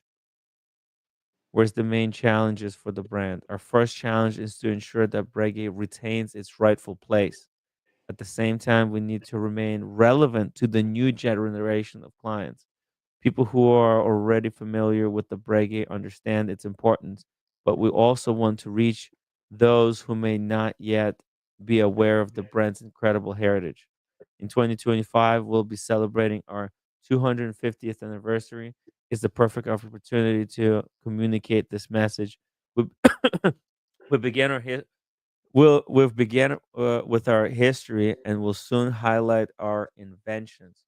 We'll be presenting new products in different cities each month. Oh, dude, look at that. They're going to be going new stuff, new city every month. The anniversary collection is based on our current offering, but it also draws inspiration from Breguet's many innovations. We'll wrap up the year with a special surprise in Versailles, a city deeply connected to Breguet's legacy. And finally, if you had to choose one Breguet watch, it doesn't exist yet. There you go. But Mm. very powerful celebration. Look at this. It's not just going to be one watch that they release. They'll go every month, new watch, That'd be new awesome. city. Yeah, That would be awesome if they start really. I think this. How long has he been the CEO of Breguet? just appointment. I guess Ah, earlier this year. well, hopefully he'll bring. He'll bring a new chapter in the company and take him in the right direction because Yeah, definitely a brand that really deserves so much respect and should be doing better as a company, really, in their sales. yeah, exactly, exactly. I think, and the fact that that he is focused on reaching new customers. See, because Breguet, as I mentioned this earlier in the stream, right? That they've got incredible history and heritage. The problem they have is selling it to the modern audience, and the modern audience has been trained to buy stuff that just goes above retail. Yeah, yeah. So, yeah, so that's the show for today. Mike, thank you so much for joining me on the stream, helping me, Thank you. Thank you for having me. on this show. Hope we had. I thought it was great fun. Breguet, You're a fan of I'm a Breguet. big fan. Yeah. I'm a big fan. We had Humble Pine for a couple of minutes join us. Then he had an important phone call. Shout out to Daniel Katz for joining Quick, us. quick question for you before you Yeah, go. You've been to the boutique in California. Trying to remember the yeah, Rodeo Drive, right? yeah. What do you think of the place? It's incredible. Yeah. The outfit. It's right on the corner there. Of Rodeo Drive from a premier location where you go into that little alley, right? Hmm. With the Christmas tree. It's probably one of the best locations, but also beautiful outfit. They treated us like kings. They brought out pastries, coffee. Um, It was incredible. They showed us all the watches. They gave us hats. Everybody got a hat, a book. Man, it was incredible. Oh, they gave you a Breguet hat? Yeah. Oh, they did. Okay. How come you never wear it? It's just my head is Oh, weird. okay. Weird. No, the hats don't look right on me. Here, look. I'll show you. Give me a second. Should be promoting Breguet.